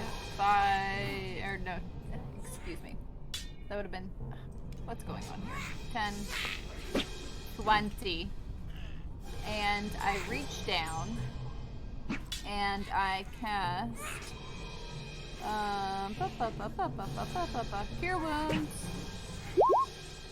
You're healed for 4. Sorry, but that's all I got for you. Sandy, just light sort of springs back into your eyes a little bit, and you feel the cold sort of pressed up against your body as you come to face down in the snow. I say, Sandy, get up! What are you doing? No time for a nap now! Up, up, up! Sorry, I just got a little tired. These things would knock me unconscious. No, of course not. That's what I was thinking. I know that you were very bored and you decided to take a nap, but now is not the time. Wake up and kill them all. Thank you. Okay, goodbye. And I end my turn here. All right, Sandy, that brings us to your turn. In way of healing myself anymore, and my Beyond D&D Beyond's frozen. Okay. I'm going to stand up, which I'm assuming takes half my movement. Does. Okay, and take a step forward and end my turn. As you just sort of kind of come to and flex off any kind of shame or embarrassment that you might have. Aramil, you hear another arrow flying your way. 15 to hit. That's going to be 5 damage, as this one actually does sink into your thigh. Not quite your knee, so you don't have to hit retirement yet. And that will bring us to your turn, Aramil. Yikes. How do I draw the arrow thing? So, just under the hourglass, there's like a circle with like a little ruler going through it. Yeah. If you click that, then you can like click and drag. There you go. Oh, okay. They're ways out. Yeah, they are.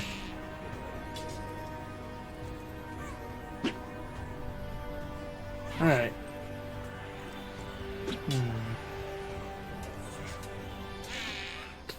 I will kind of move this way to the rocks. 30. Nope.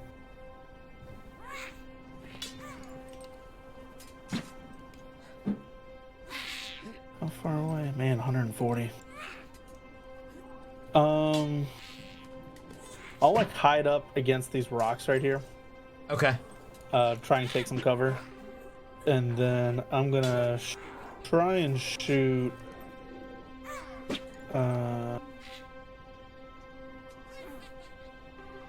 And you can just barely see the other goblins just right here, but the snow and the weather is just makes it almost impossible to just accurately aim at, especially since they're moving. Right. I'm gonna try and shoot that one with my short bow. I know it's gonna be disadvantaged based on range. It will be disadvantaged, yes. Plus, he is behind cover in the wagon itself. Is the leader in cover, or is he just hanging out on the platform? They're all of them seem to be in cover, yeah. All right. I'll just stick to what I was gonna do. That one. Wow. Dang. Okay. So which one were you aiming at? This top one? Top one. Yeah. Okay. So you sort of take an extra moment just to line up your shot and just almost like Hawkeye style from the Avengers, sort of aim it to the left and up so the wind carries it perfectly. And it just sinks in and just nails this goblin right in the head. And he falls out of the wagon onto the ground and is dead.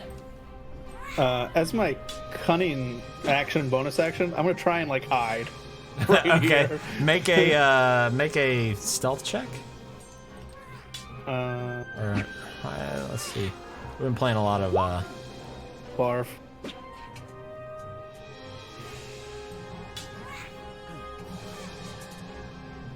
Okay.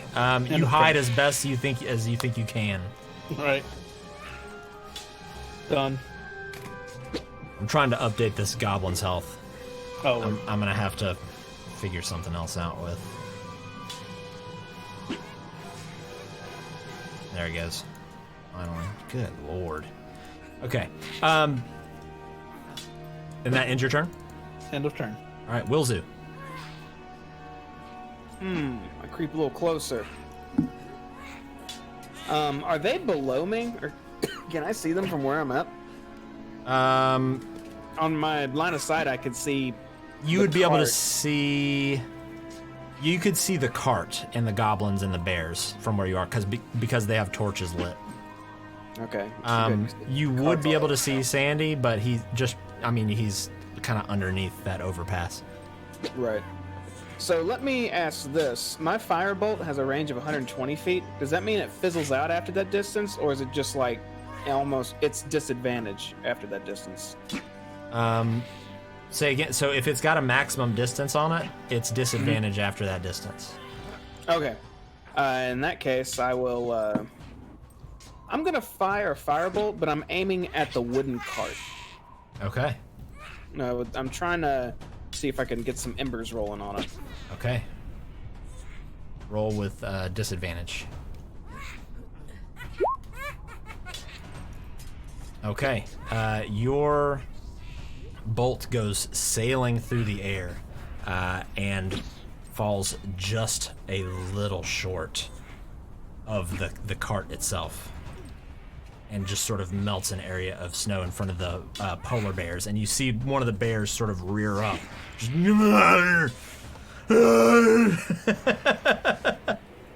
After I've launched that, I'm gonna fall prone. okay. Just snow angels. No, I'll end my turn.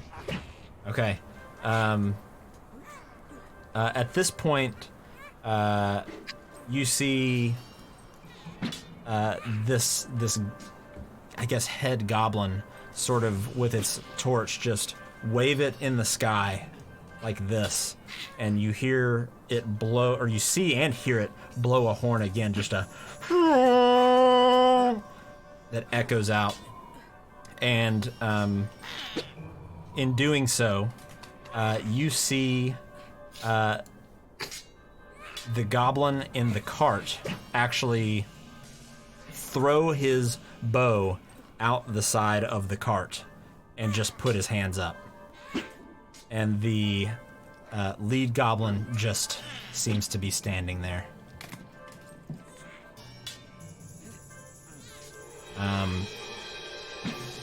Sucinda, you're up. Does it look like they're trying to, like, give up? That would be... It's kind of hard for you to tell right now, but just from seeing that, that would look to be the case.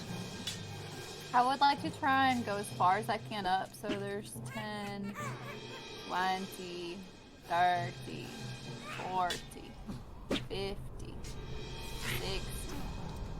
I'm just trying to get literally as close as I can to them to be like, give me my fucking sled. All right, you're. I would say you see actually the sled in front of you with the goblins. Can I keep going even though I only have 60? Yeah, I'll give you one more step just so you can see them there. And Okay. When you get into range to actually see these goblins, without all the snow and wind in the way, you see that they have actually dropped their bows and their scimitars on the ground and are just standing there. They're kind of shivering. They're all in kind of warm weather clothes still, so you see they have goggles and hoods and snowshoes on with heavy jackets and gloves, but they are standing there sort of shivering with their hands up just looking at you. I shout in both common and infernal. This is my sled! Leave it alone! Go! Go away! This is my sled! I hold the deed! Go away! Just scare them off with that infernal. You said that in Infernal? Those are the only two languages that I know, although JD, I think we need to look because I think I was supposed to pick another language and I didn't.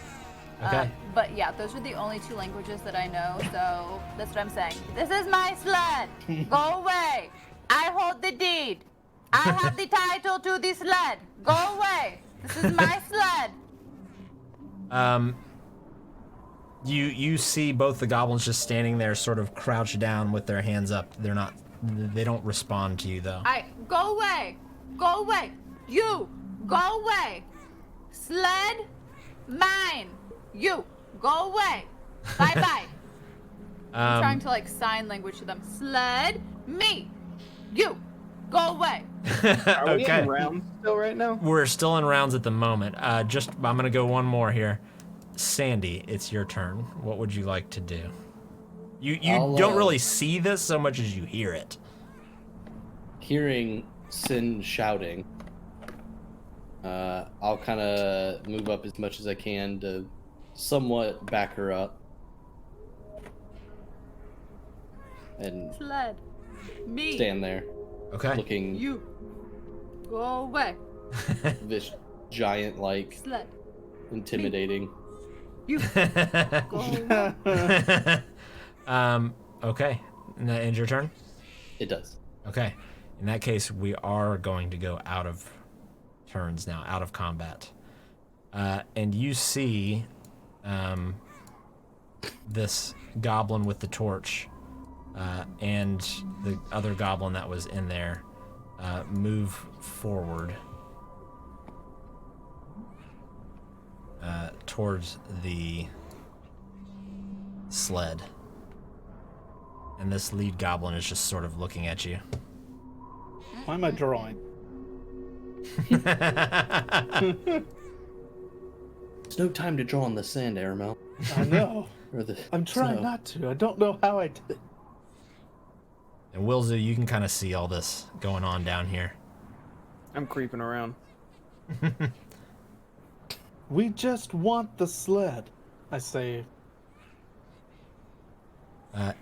This goblin looks at you and says, and just kind of raises its hands up. This one still has a weapon on its side, but it's like a scimitar on its side, but is just holding a torch in its right hand, and its left hand is just at its side, and it looks out at you and says, "No, no kill, no kill." We will take the sled and leave. See, I'm gonna have it make a perception. Are you trying to hide up there, Wilzu? I'm actually just kind of slowly approaching. Okay. It is going to make a perception check here, but yeah, it doesn't really notice you off to the side there. And it says, we just sent here to find goodies, for the camp. You want sled? Are there ingots on the sled? Are Are we in the right place? Is this the right sled? Is this the right sled? So, looking at this sled, it's got a big, bulky, kind of square piece of cargo on the back, but it's wrapped in kind of a burlap sack. So it's hard to say exactly what it is, but it's definitely an almost kind of like a perfect square, so it wouldn't be out of the realm of reality. I'll visibly like have my bow in my hand, and then I'll like tuck it. Okay. Just to like, hey. And then I'll like shoot a message to Sin, like just watch just in case. And then I'll slowly walk towards the sled. I assume it has like some ropes or something on the front of it to like drag it. It's got some ropes on the front, and then the cargo is tied down with like leather straps. I'll go this way around it very carefully to try and get to those straps. Okay. And then just slowly kind of pull it. Like I'm not going to turn around. I'm just going to like reach forward and grabbing it, just kind of looking at them, and then just like back up towards my allies. The goblin looks at all of you, except you, Wilzu, and says, "So you let us go? You let us go? We go home? No harm, no foul?" This is all we want. Is just the sled. We are leaving. All right, boys, you heard him. All right, we're out. Load them up.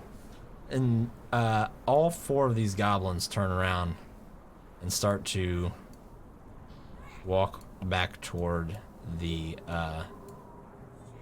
large, kind of 20-foot tall wagon with the polar bears in front. And as one of the goblins walks by one of the bears, it actually kind of takes a swipe at him, but he kind of darts out of the way. After a few moments, all the goblins start loading into the wagon itself. And unless anybody's doing anything, they're going to turn their cart around and leave. I'm gonna help Armel grab the sled and kind of like pull it a little bit more hastily away from them. Yeah. Okay, so Just you're kind to of make sure, you're kind like of pulling helping it. him move it. Yeah, dragging it to like the- this moving way. it back this way. Like, Okay. keeping our eyes that way, but dragging kind of just backwards. Okay. And as you pull this thing, Sandy, it is pretty heavy even for you. You would estimate that this thing has to weigh a little over 900 pounds. Wow. So you're able to pull it, but it ain't an easy task. Okay, well, I do my best and kind of, Armel, the snow kind of helps slow this down. I may need a hand pulling. Yes, I will keep helping you. Did they ride off? They did. I'll step out while watching them ride off, just watching the distance, then I'll turn to the group and start walking towards them. I would like to try and find an arrow in which I lost earlier. Make If a we want perception that. check with disadvantage. Why didn't we take their sled? Well, you know, we're alive and we're not fighting and we got what we wanted. You can't find it anywhere in the snow. If it was there, it either sank deep into the snow or was buried. Okay. I wanted to try. Goblins aren't really the type to just give you their word and leave. I mean, they may come back with more. Just, you know, with our... And I'm gonna kind of push on the sled. With our literal 10 men heavy sled here. At least we know to suspect.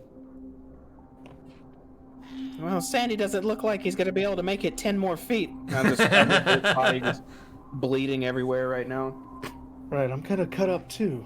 Sandy, don't you have a health potion? Why don't you take it? I already did. Oh. After my match with the hammer, I needed to drink it. It's just a scratch. I just bladed. I mean, Blood a little bit. I can try and help you again, but then I will not be able to do anything. So, I mean, you tell me. Let's just if we end up thinking we need it. But at the moment I should be good. Well, okay, let's continue then. Let's go. Chop, chop, chop, chop. Okay, so what are we doing? We need to drag this sled away from here, and then maybe we're gonna have to camp out here. So What do you think? I'll just look up again. So it's probably about 7, and the sun has completely set. It's Or I say only sun. 7. It's just all it is in the sky now is just a green, blue, purple aurora in the sky. So everything is just completely dim light. On a perfect day, I mean, you know, it only takes, what, 4 hours to get here? That means we go back at 11. We get a good night's rest in the inn. No? Oh, yeah, You want to that's- sleep out here? That's not when we're pulling a very heavy sled, though. I mean, the goblins made it look very easy. There was also, like, 5 of them? That was Oh, a you lot. want some help? I can help. You want help? I mean, yeah, the more the Okay. merrier, I guess. Yeah, I you could grab it and easily. try and help. There's 2 straps in the front that can be pulled from the front, and then obviously someone could push from the back as well if they wanted. We could tie some more rope. I have good eyeballs. Do you want me to be in the front or the back? I'll be in the back. Fine. Whatever. It's fine. And I just kind of lean all my weight into it and I'm walking forward. Okay. We're kind of headed back the way we came, and then back down southwest towards Bryn Shander. Correct. Yeah. Okay. Just thinking of the inn. With that, we're gonna take a short break here. We're gonna take I don't know. What do you guys think? A 10-minute break? 15? 10 minutes. 10? Okay. Wine, So we're wine. gonna take a quick 10-minute break to get some refills, use the restroom, and everything like that. So everybody, hang tight with us. We'll be right back and finish our session up for the night. So we'll be right back, everybody.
Okay, we're back.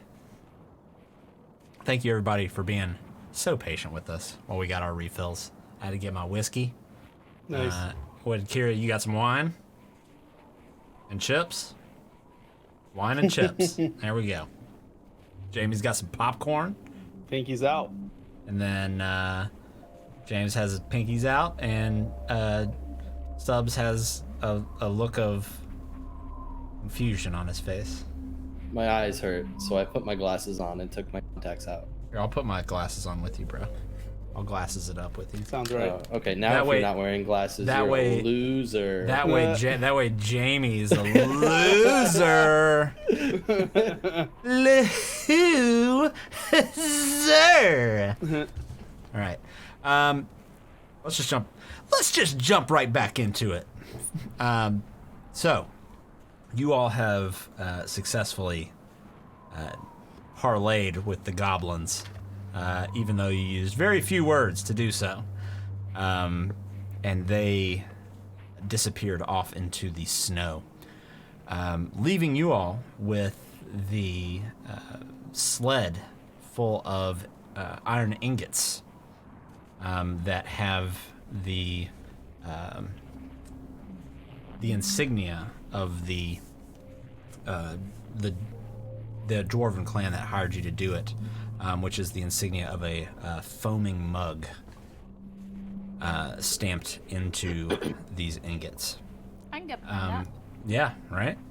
And you begin your way back through the icy, frozen tundra towards the southwest, which you kind of put your best guess and essentially turn your back to the mountain and head the opposite way. But shortly after you depart, you lose sight of the mountain as darkness descends across the tundra and hiccups descend upon Moose. Excuse me. But between the whole lot of you, you're able to move this sled pretty easily. You're able to travel about another hour, so it turns to about 8 p.m. What would everybody like to do? How dark is it right now? Like, how far can we see? Very dark. Maybe, I mean, with dark vision, you can see your normal amount. Without dark vision or a torch, you know, you can see maybe 10 feet out, 5 feet out. I'm So you guys assuming you have wanna- a torch on you, though. You guys want to keep going? No camp out here, right? Honestly, darling, if you think we can make it, then I would like to go. I do not particularly like the idea of me sleeping or trying to sleep and a yeti waking me up and murdering me. So, I mean, it's up to you guys though, but for me, I've got enough pep in my step to keep on going. Right. I could see a day of rest after this. Doing nothing. If Yes, we can make darling. it tonight. Getting shit-faced at the end sounds marvelous. I could really 2 go for days. an ale. Then I guess So you know, based on your march right now, you're probably about 5 hours away. 5 hours? I mean, that's still fine. it might be better to go ahead and prepare for the night here. If another blizzard shows up and we're still trying to force march through the night, I don't think we're gonna make it. Well, if a blizzard shows up, we're settling down. I mean, you say that like honestly, you want to keep going then? if you want to stay, we can stay. I just don't want to meet the Yeti, but I mean, I'll do whatever everybody else wants to do. I'm Maybe keen. Maybe another hour, and see how we feel after that. And if we have to camp up by then, I think I like the less time we're out here, the better. Then let's go ahead and march. See how we're doing. I like that. Maybe We're gonna another go. hour. Yeah, well, 1 hour, and then we'll check back in with each other and see if anyone's growing icicles out their nose. I look over at Sam. Okay, so at this point, this indeed is going to count as a forced march as you are pushing your bodies to their absolute limit just to try to make it a bit closer to town. I need everybody to go ahead and make a frost check for me.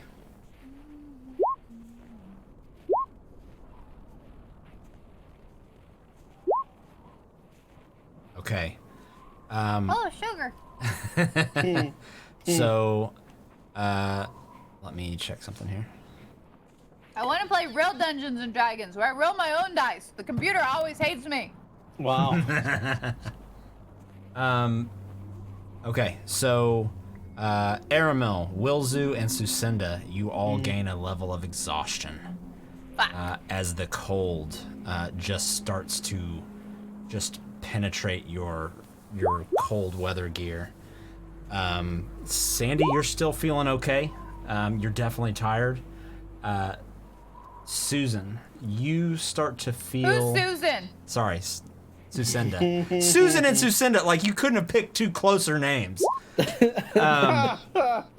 the fun fact for everybody in the chat. Sucinda was actually our dog Lady's given name. When JD adopted Lady, her name was actually Sucinda before he renamed her. Yep. So Sucinda is, I mean, that's how I got my name is from Lady. Sucinda. Behind the scenes. More you know. Behind the scenes look. So Sin, you feel Yes. your teeth just start to chatter, and you're just feeling colder and colder as what feels like hypothermia starts to set in for you. Right now, on top of your 2 levels of exhaustion, you at the moment cannot use reactions, and you have disadvantage on initiative checks. Just from the freezing cold. This is after another hour of travel. Yep. So now it's about 8 p.m. It's been another hour. What everybody like to do? I assume I was out in front of the sled, not really pulling because I think I could Yeah. help that much. Yeah, you should have done more. I'll turn around and say, "We're stopping here." Okay, you just hear chattering teeth behind you. Yes. Yes. Just kind of look around. Okay. I'll start getting the tent ready if Wilzu, if you want to like get a fire or something going. Right. Aramil, can you help me find some tinder, and I can light it? I don't see trees for miles.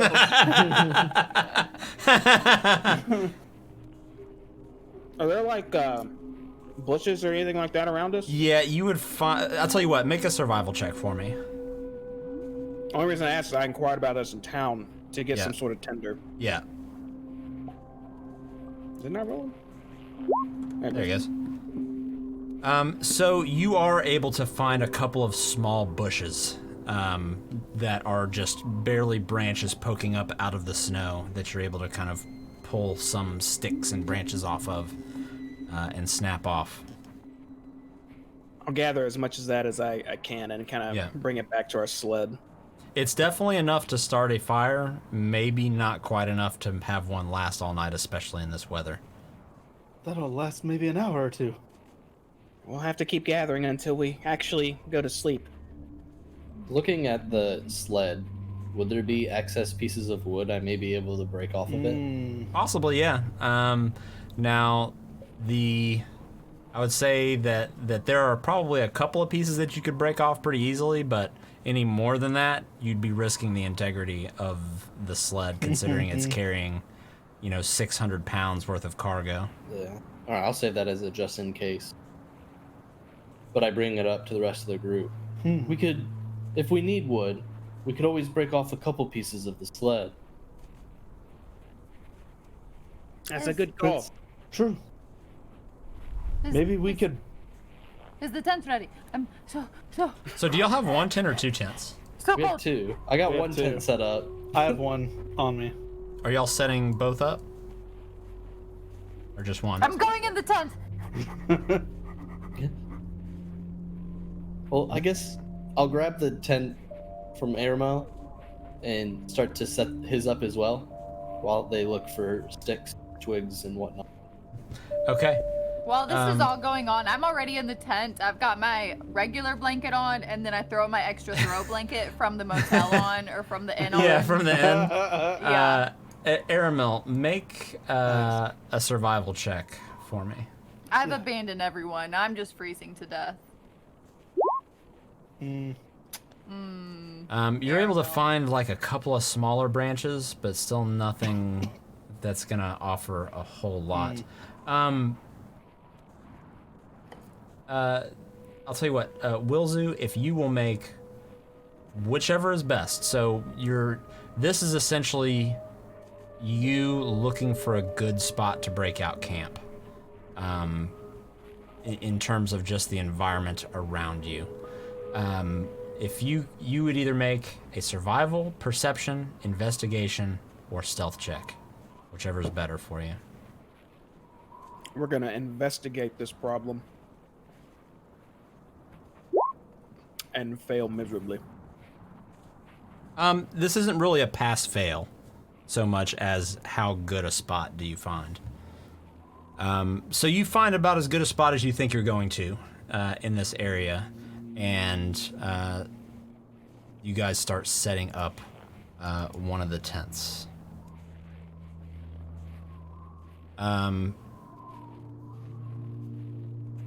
Sandy, go ahead and make a survival check for me if you're out looking for wood as well.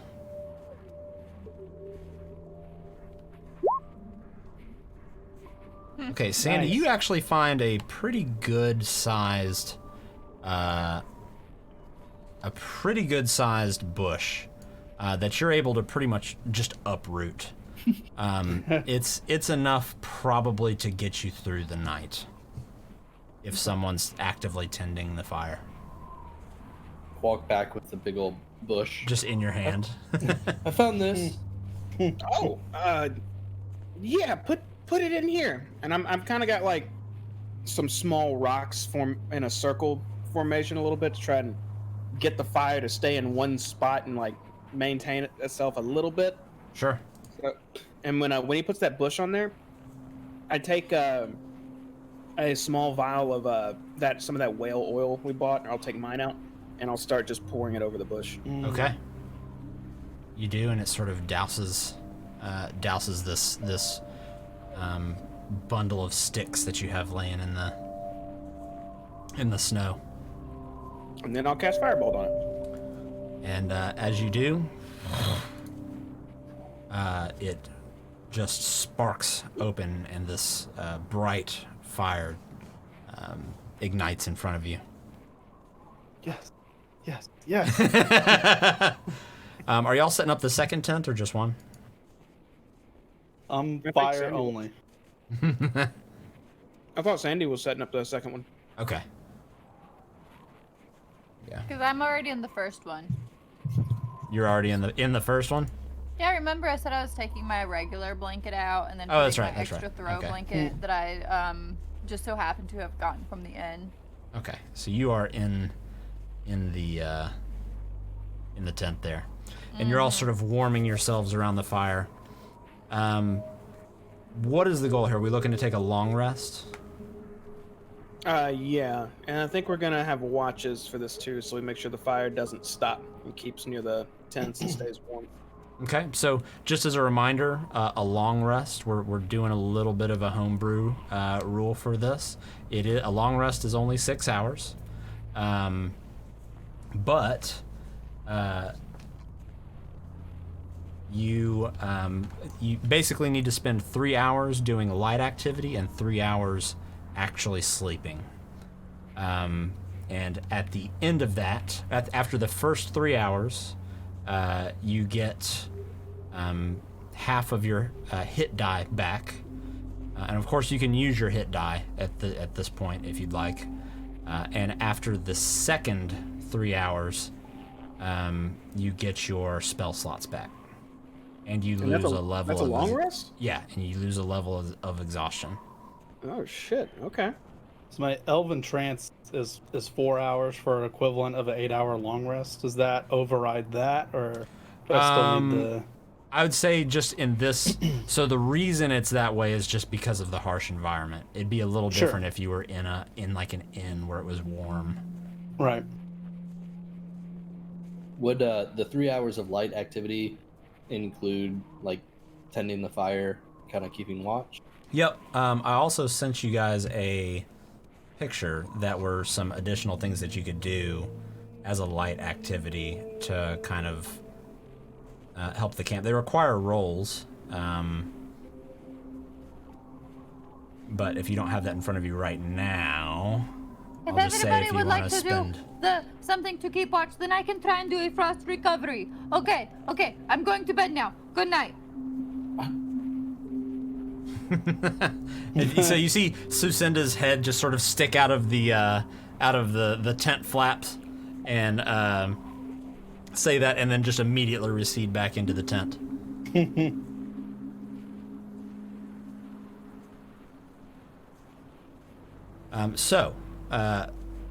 Sin looks like she is taking her first 3 hours of rest to be asleep. What is everybody else doing? I'm just gonna sit by the fire and warm up. Yep. I got no other plans right now since I got. I'm feeling the ice growing on in me. Same. Yeah, I'm trying to just get some of my hit points back, relaxing after a goblin. I tricked a goblin into fainting. So if y'all want, you can use your hit die right now to heal up if you'd like.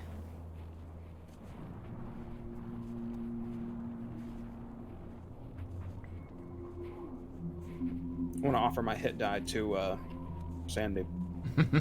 Hand him one Only dice. that and were just possible. roll the snow. So Sandy, you heal for 20. Sweet.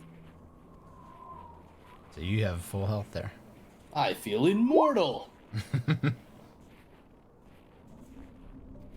Aramel, you heal for 6. Yep. So as you're kind of sitting around the fire, what are you guys talking about? I'll tell old wrestling stories Tell us a story. of my great. Oh, so I had this match, right? With one, they call him Hulkus of Hogan's. When he was a giant, to my stature, a giant. Well, when he threw me up against the wall and I ran back at him and he put his big old boot in my face, I lay there on the ground as he comes over and tries to drop his massive legs across my throat. As he jumps up in the air, I'm able to catch him as I go from prone to standing up in a blink of an eye, powerbomb him down, and then crawl to the top of the rope and give him one of the nicest elbows I have ever dropped in these countries of cold. Knocked him clean out, and then I became the #1 contender of the World Heavyweight Championship. So, Aramel, you are fairly familiar with kind of the underground, the world of the underground, and you know that there was never anything as like the World Heavyweight Championship per se, but there was a very prominent underground fighting ring in the town that you spent a lot of time in.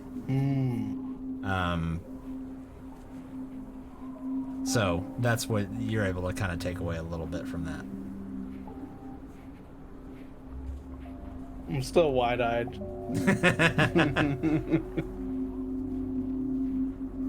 That's quite the story there. Kind of confuses me how you ended up here, if I'm being honest. One freak accident led to me having to take some time off. By the time I came back, nothing was the same. I see. Well, whatever it was, I'm sorry it happened, but I'm also glad, because got myself an adventuring buddy out of it. And I'll pat his, pat right next to him. Well, I was very bored, so I couldn't be happier now. Right. Amazing. What about you? No, I'll turn and look over at Aramil. What about me? I've never wrestled before. No, not wrestling. I mean, here you are, part of the soon-to-be legendary group WAS, out in the tundras, sitting at a fire with a freezing tiefling in the in a tent behind me. What brought you right here? Right, it's as if it's magic, even though I'm not a magic user. Let's just say this is better steady employment than what I had previously in that town we were in. Yeah, we are going to get a hefty pay once we're done with this, so you're not wrong there. Just like him, adventure, and just like you, adventure. Yeah, exactly. I actually have, being an adventurer is cool and all. We haven't done it for that long, and I look forward to doing it a lot more, a hell of a lot more. But I have my own goals, of course. And I'll reach into my pouch and just pull out an open letter a little bit and just hold it halfway out. This piece of shit right here. Whole reason that I did any of this. I'll just kind of place it back. We all have our reasons. Mm-hmm. And so, about 3 hours pass.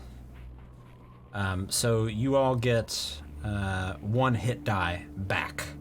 You get half of your max hit die back, so that would be 1 in this case.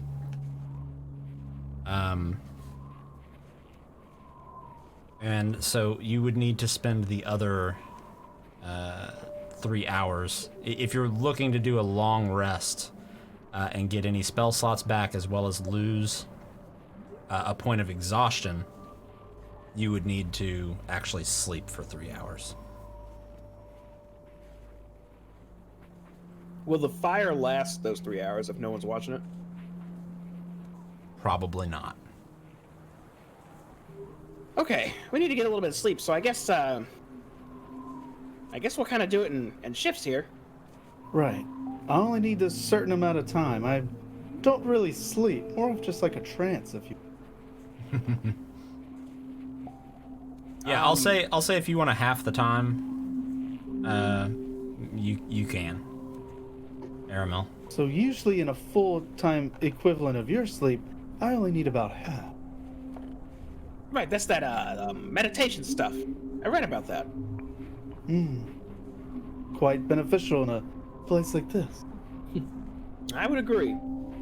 Well, if you two don't mind then, and I'll stand up. Let me do the last watch, since Sin's already out. Just wake me up when, I don't know, like an hour's gone by. Or maybe 2 hours. I can stay out here for the first watch. No, Fair enough. You hear a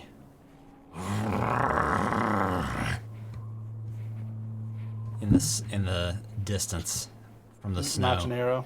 Yeah, pull my maul out. Did I hear that too? It. And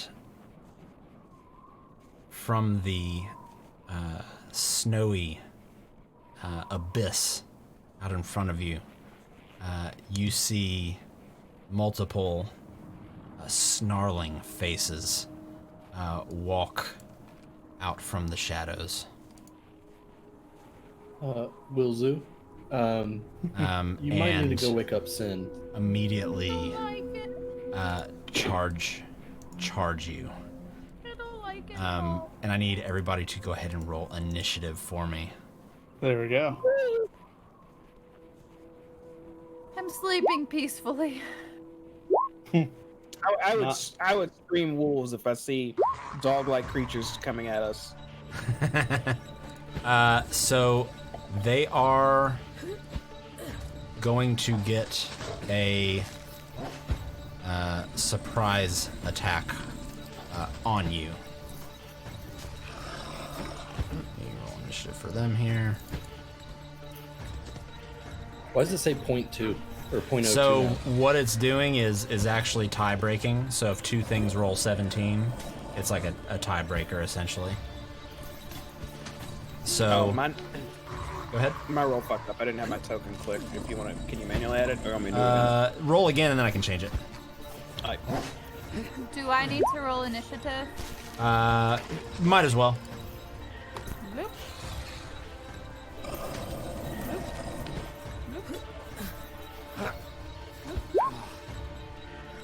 I'm trying so hard. This shit is being so laggy. Can you not use Chrome?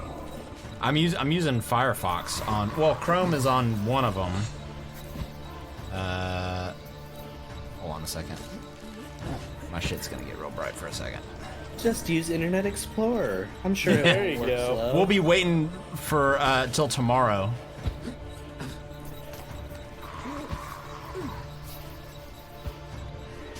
Your Edge. Yeah. Oh my god. Hold on, everybody. Literally just standing here at a frozen screen for a moment. There it goes. But it still didn't change. So let me just do this.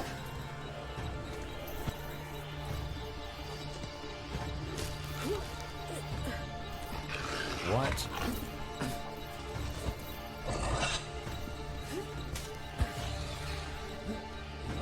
Oh, there we go. All right. Let's see. All right. You know what? Fuck it. Willzu, you rolled a 7. It's not that much different than a 5. I'm not that fucking worried about it right now. I'll take it. Did you roll?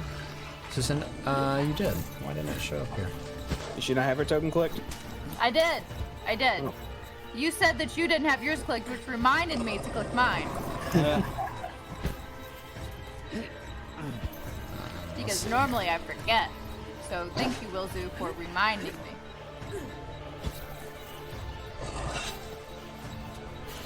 Okay, we'll just do it like this. I guess this means that we automatically succeed, right? No. Wait, succeed what? Fight. This fight was a challenge roll. It's like I when you go to I don't think that's how it works. it's like when you go to a register and it doesn't scan. Like, oh, it's free. I want to Exactly. fight. I want Sandy to fight gets those people. Cringe, man. There we go. All right, got it working. Felt that one right here. Okay, so these wolves just bound. You see them. You see their snarling faces just appear out of the darkness, and as soon as they see you notice them, they dart into the camp quickly. I hate it so much. Willzu, this one is going to try and bite at you, and it is going to be 5 piercing damage.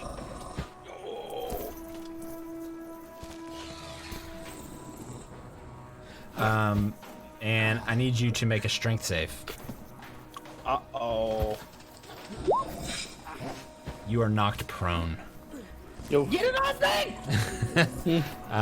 This one is going to take a bite at you, Sandy.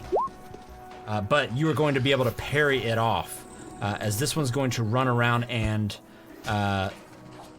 start sniffing at the back of the tent where you are, Sin. Aramel, you're going to have 2 wolves actually try and attempt to make a bite attack at you. A 10, I believe, misses Miss. as you dodge out of the way. A 15 That'll work. is going to deal 6 damage. I need you to make a strength save for me.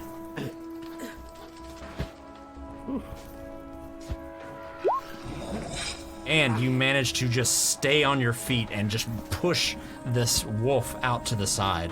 I think I failed because we're exhausted, right? Disadvantage that's on right. checks. On ability checks, yep. So you are actually knocked prone. Thank you for being honest. You get inspiration for being honest. Thanks. Thank you. What a nice guy. All right, this one is going to now take another bite at you, Sandy. 14 That's the number. for 5 piercing. As it just bites right into your forearm. I need you to make a strength save. You succeed and just kind of fling this wolf off to the side, and that brings us to your turn, Sandy. I'm going to try to crush this one in front of. Okay. Oh, Jesus. Damn. You come right across the top of this wolf's head with your maul and just crush it into the ground. You hear it just cry out as it falls lifeless onto the snow floor. I would like to yell out, Sin, it's time to wake up, and end my turn. I'm just waiting on roll 20 to catch up. I'm gonna have to figure something else out with this. There it goes.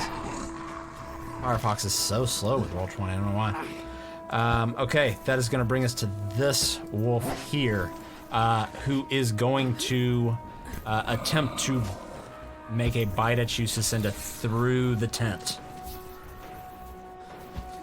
which is gonna be with disadvantage. Damn. It's gonna be a 22. 4 damage as it shreds through the back of this tent and rips it 4 or wide 7 open. damage? It's 4 damage. It would have been 7 if it had been the nat 20. We had advantage. And you are woken up by this sharp pain that you feel in your shoulder as this wolf just clamps down on your left the shoulder. Fuck! It's gonna bring us to this one here, who's going to make a bite attack at you, Aramel. Ooh. It's gonna be a 13. Miss.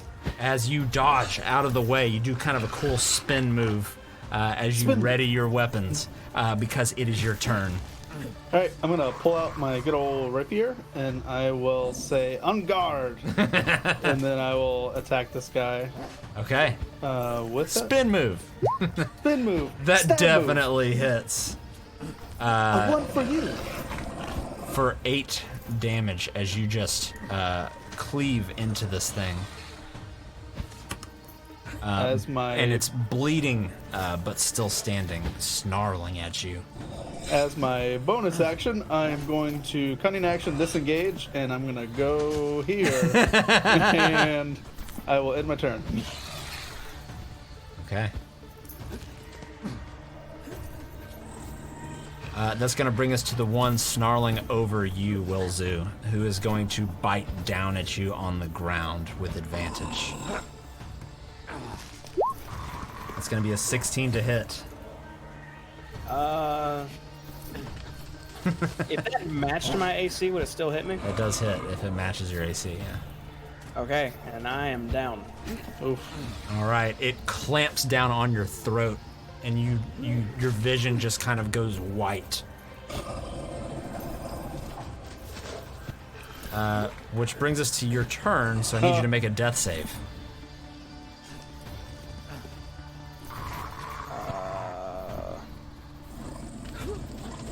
That work? Okay, that's a success. Very good. That's going to bring us to this wolf, who is going to run over towards you, Sandy, and take a bite. It's going to be a 15. Yeah. 9 piercing damage.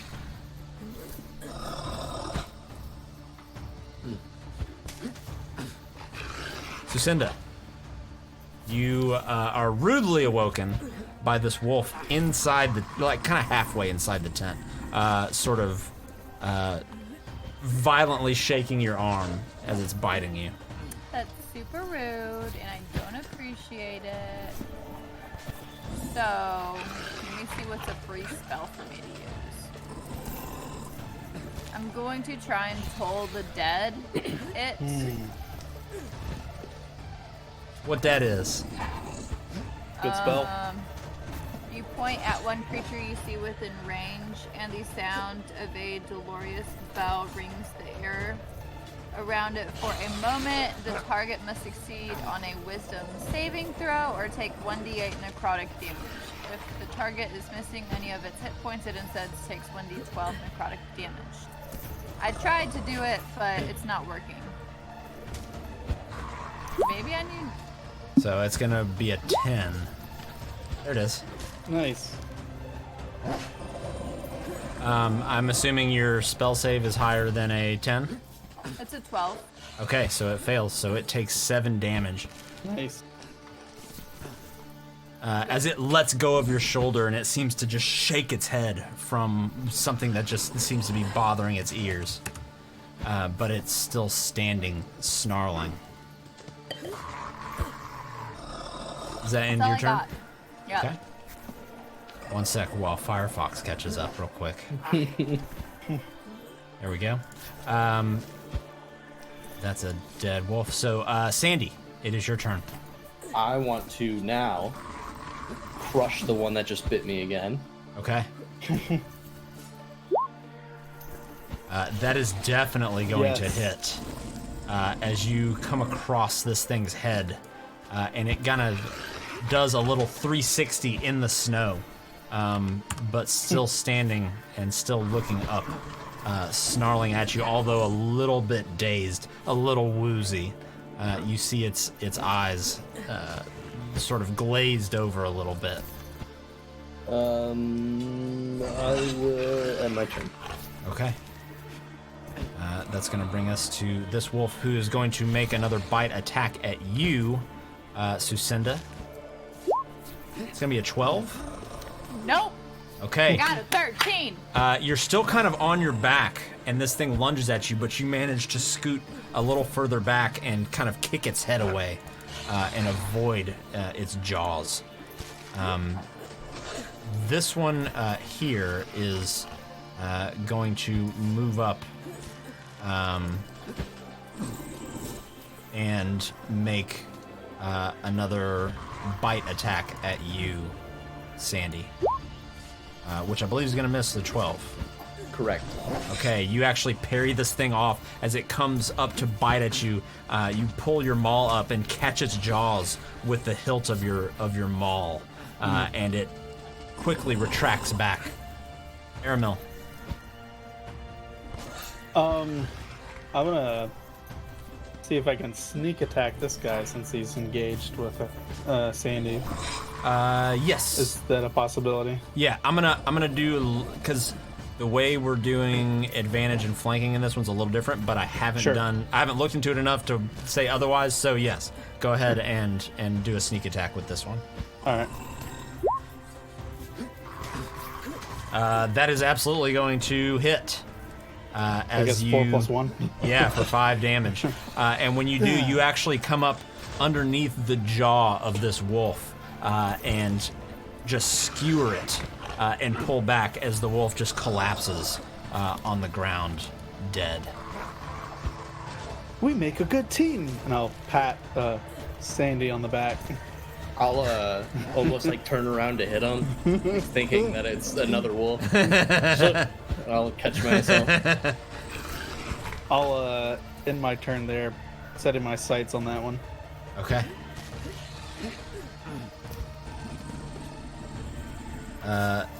Let's see. This one is going to kind of notice the commotion that happened next to it, and it's going to let off of the neck of Wilzu. And when it does, you see blood just sort of trickling out of Wilzu's neck, and it looks up at you, snarls, Aramil, and takes a bite. But you're able to dodge out of the way again. Wilzu, I need you to make a death save. Let's go, Wilzu. Yeah, you got it. Another That's success. 2 out of 3. Very Dude. good, sir. Oof. Sucinda. Oh no. I'm gonna try and do the same thing with the same wolfy guy. Okay. You're gonna toll the dead again? Yeah. Okay. Let me see. Will it work this I'll time? go ahead and make a wisdom save. No. Now it's a D12. It's gonna fail again. 6 damage. So you see the eyes just roll back in the head of this wolf as it lets out a very pathetic whimper as it hits the ground, not moving, and then blood just sort of trickling out of its maw. Okay. I am going to then. So can I enter, or I guess, would I exit this way? You could go either way because this wolf tore a hole through the back of your tent. What a Jerk. It's a dead jerk. I guess, is this 5 or 10 feet each step? 5. The only 10-foot one was that goblin fight that y'all had. 5, and I can pass through someone but not stay there, right? Right. Now that's a dead wolf, so I'd say you could end your turn there if you wanted. 10, You could kind of stand over it. 15. I'm gonna leave it here at 20, Okay. and that's all I got. All right, Sandy. I will now go for a 3-peat and crush that one. Okay. Let's see it. Boom. You definitely Nice. do. As you come across and you hear the jaw of this wolf just crack as you come across it with your maw, and it falls actually halfway into the fire, and is just sort of the front half of it's just sort of burning there in the fire. Then I would like to move around to this wolf, kind of behind it, to help my good old buddy Wilzu out here in a moment, and end my turn. Okay. Aramil.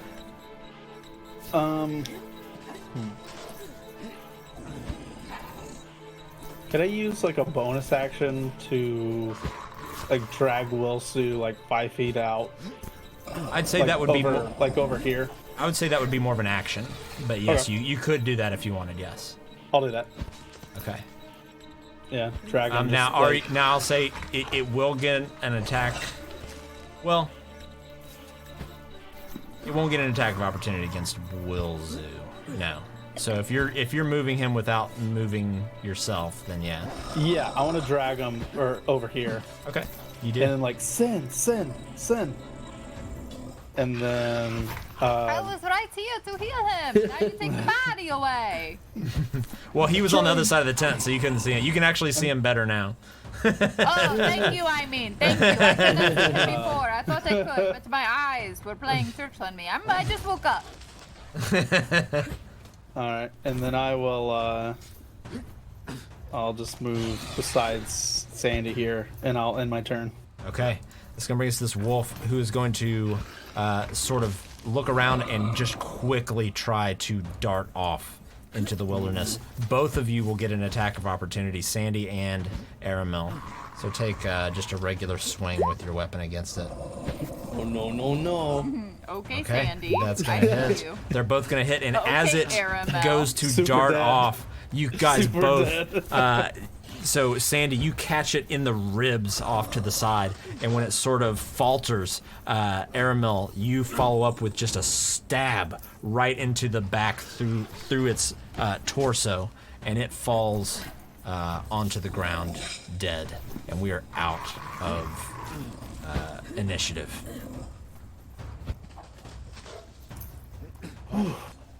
Good tag team. Well, I'd like to Try and high five. do Wilzu. I'll high five, but like intentionally like do it pretty hard.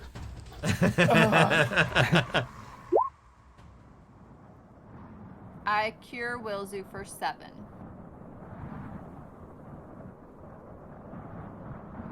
Glad you're back. Wilzu! Wilzu! It's not time for sleepy. Why did you go to bed? You know, that was my last spell. Why did you do that? That was not very nice. I mean, in 3 hours, maybe I will be okay again, but still. Why did you die? That was not nice of you. He's not dead. He's with us. No, because I just spent my last spell. I know that, Aramil. Wilzu, be more careful, okay? Out of the shadows and just... Fucker bit me twice before I could even raise my hand. Wilzu, it's okay, okay? Okay. I'm gonna go lay down.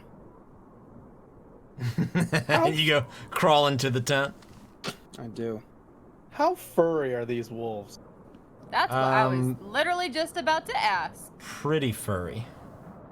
Do you think there's a tanner in the town who could craft some fur boots out of these wolves or something? Possibly, although they are well kind of their hide is pretty warm for themselves, but it's not much thicker than what you already have on.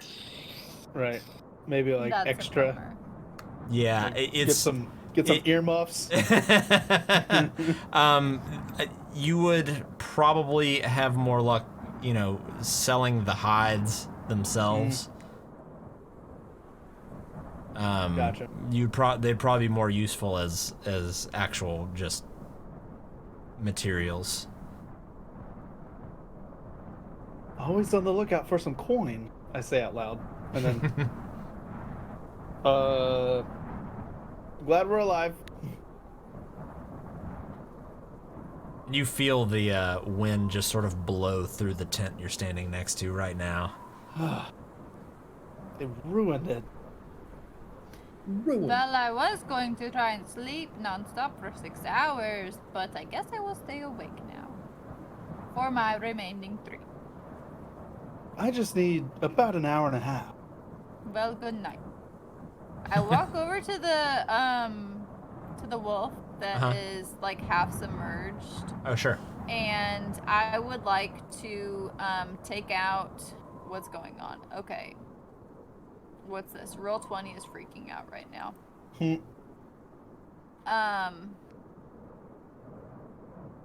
What do I have that can cut it? Amazing.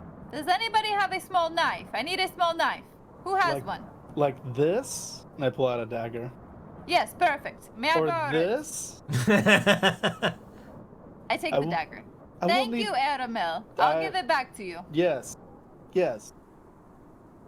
I would like to start to skin the wolf, if Okay. possible, and then I would like to grab some meat, like cut off some meat, and so I can make myself some food out of it. Okay.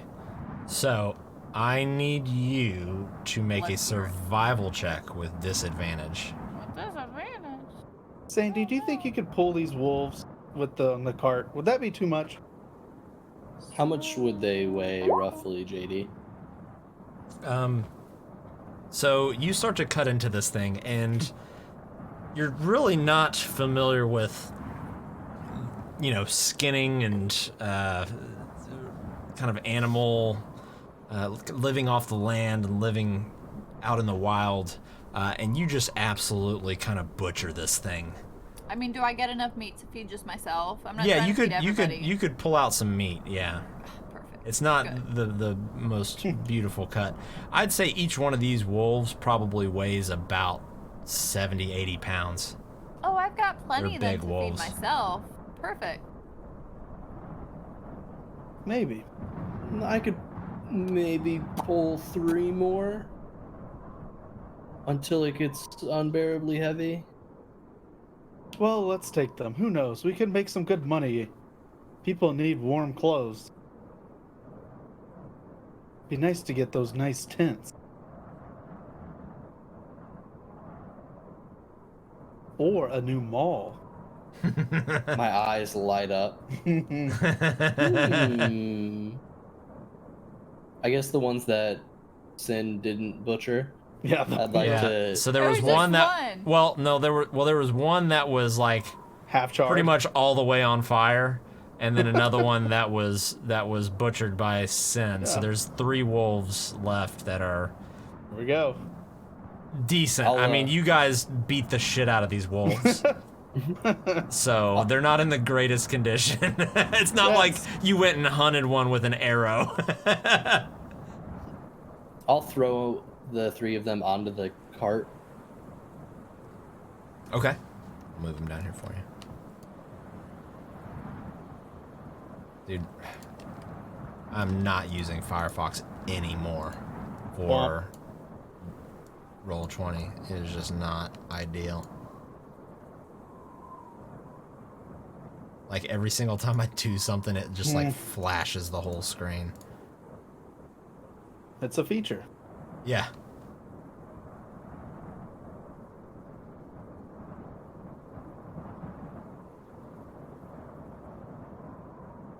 Okay. So you load them all up on the sled there. And this other one is gone from being just butchered into by Sucinda, but she pulls out enough meat that you guys could cook some food on. Also, I believe you all have a hit die now from the first 3 hours of rest. If you wanted to heal again, you could. Use one more hit die. Yes. Yeah, Sandy, you heal for 11. Nice. Airmill, you heal for 10. Max. Wilzu for 3. Where do I find Just the enough. die I use? If you click on short rest, it actually will let you roll it.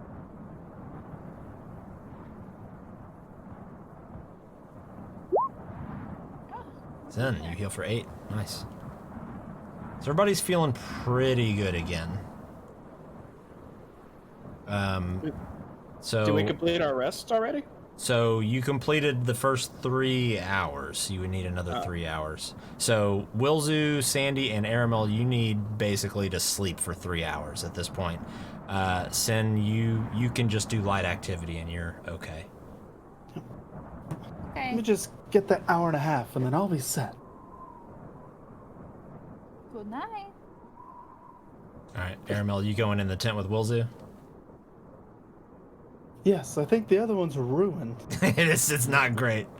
I'll bear it out. Okay. Alrighty. What are you doing in the meantime, Sin? You just kind of tending the fire? Yeah, I guess so. I was really wanting to sleep so I could knock off both of these exhaustions. However, that's clearly not going to happen. I guess I would like to try and there was one of them that was like where you try and hide your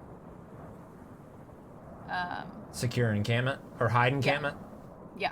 Okay. I don't want anything else to mess with us, so All right, make a stealth check for me. okay. Stealth. Ah!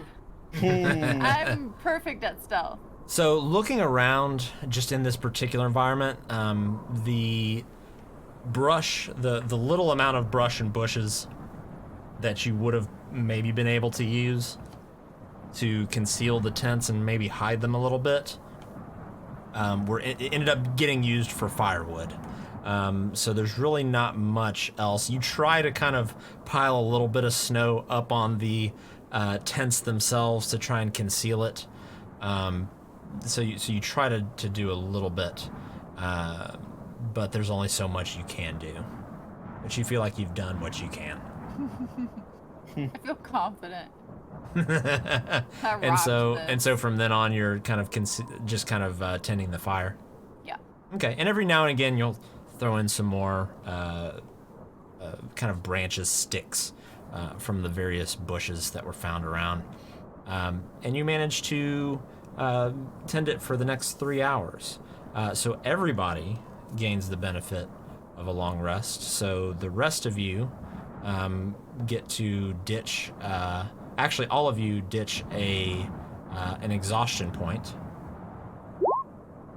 And Sin, you get your spell slots back. Praise be. As well as Well, actually, that was the first 3 hours, so yeah.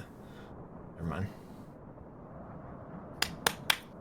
All right. And Did I get a rage point back for a long rest? Yeah. I think so. yes. I think you get all of it. I'll double check for the homebrew, but we'll say for now, yes.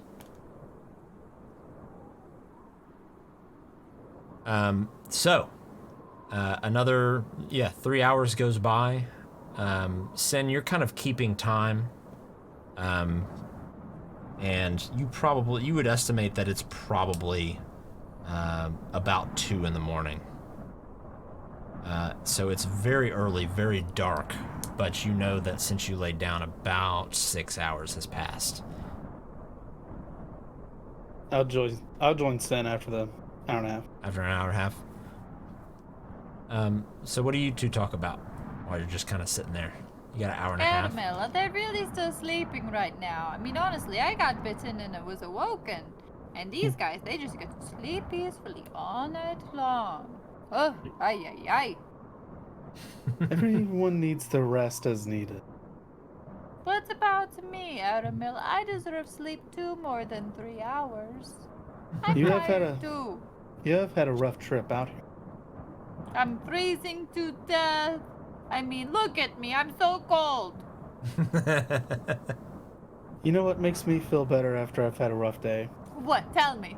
I'll take out a gold coin and I'll kind of just run it through my fingers. Oh, I thought you were going to talk about wine or ale. Fine then, never mind. I don't really care. Well, that is I guess you could say, what you earn. So yeah. The spoils are yours to choose on for what to spend it with. Okay. And I'll say in this particular case, if y'all are ready to get up and roll out, you'd probably have to go and wake up Will, Zoo, and Sandy. But that is where we're going to pick up next week.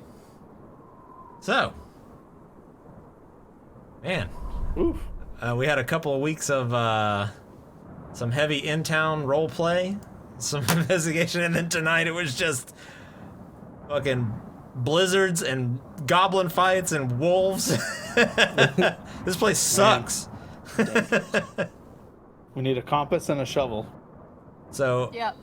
hopefully that Shovels. gives you guys an idea of what the wilderness is like, and truth be told, you guys actually didn't venture that far out. So if that gives you an idea of the level of danger this place has, but you guys succeeded. You made it. You made it out the other side. A couple of you blacked out, but you came to. How are y'all feeling? I feel fine. I'm very cold. Ready to be back in town. Yeah, me too. Need more items. You need more items. Survival. Is there a what's that store called? EI or whatever. EI? REI. Oh yeah. Is there an REI in town? Yeah. We need to go there. Black iron blades? No. Yeah. No.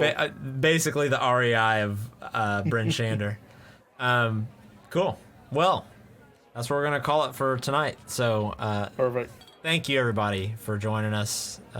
Thank you everybody for the subs tonight. We appreciate the support.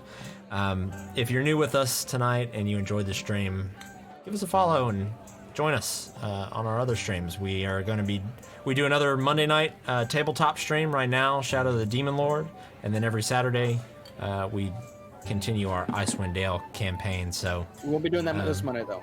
Not this Monday. Not this Monday? Not this Monday. This Monday's a big day. Do you know why? Why? Wow. There is another shadow that lurks in the darkness. Shadowlands. 5 p.m. Oh, that's Central Time. right. Okay, yeah. So, well, fuck Be me, there. everybody. Let me just lie to everybody. Yeah, so Shadowlands comes out on Monday, so we're gonna be streaming that. I believe. Are you streaming it? Are you streaming it Jamie, live? or do you want me to? We can, yeah, it doesn't matter to me. But yeah, we Okay. definitely should stream it. All right, one of us will be streaming Shadowlands on Monday. So Look for the paladin, who's awesome.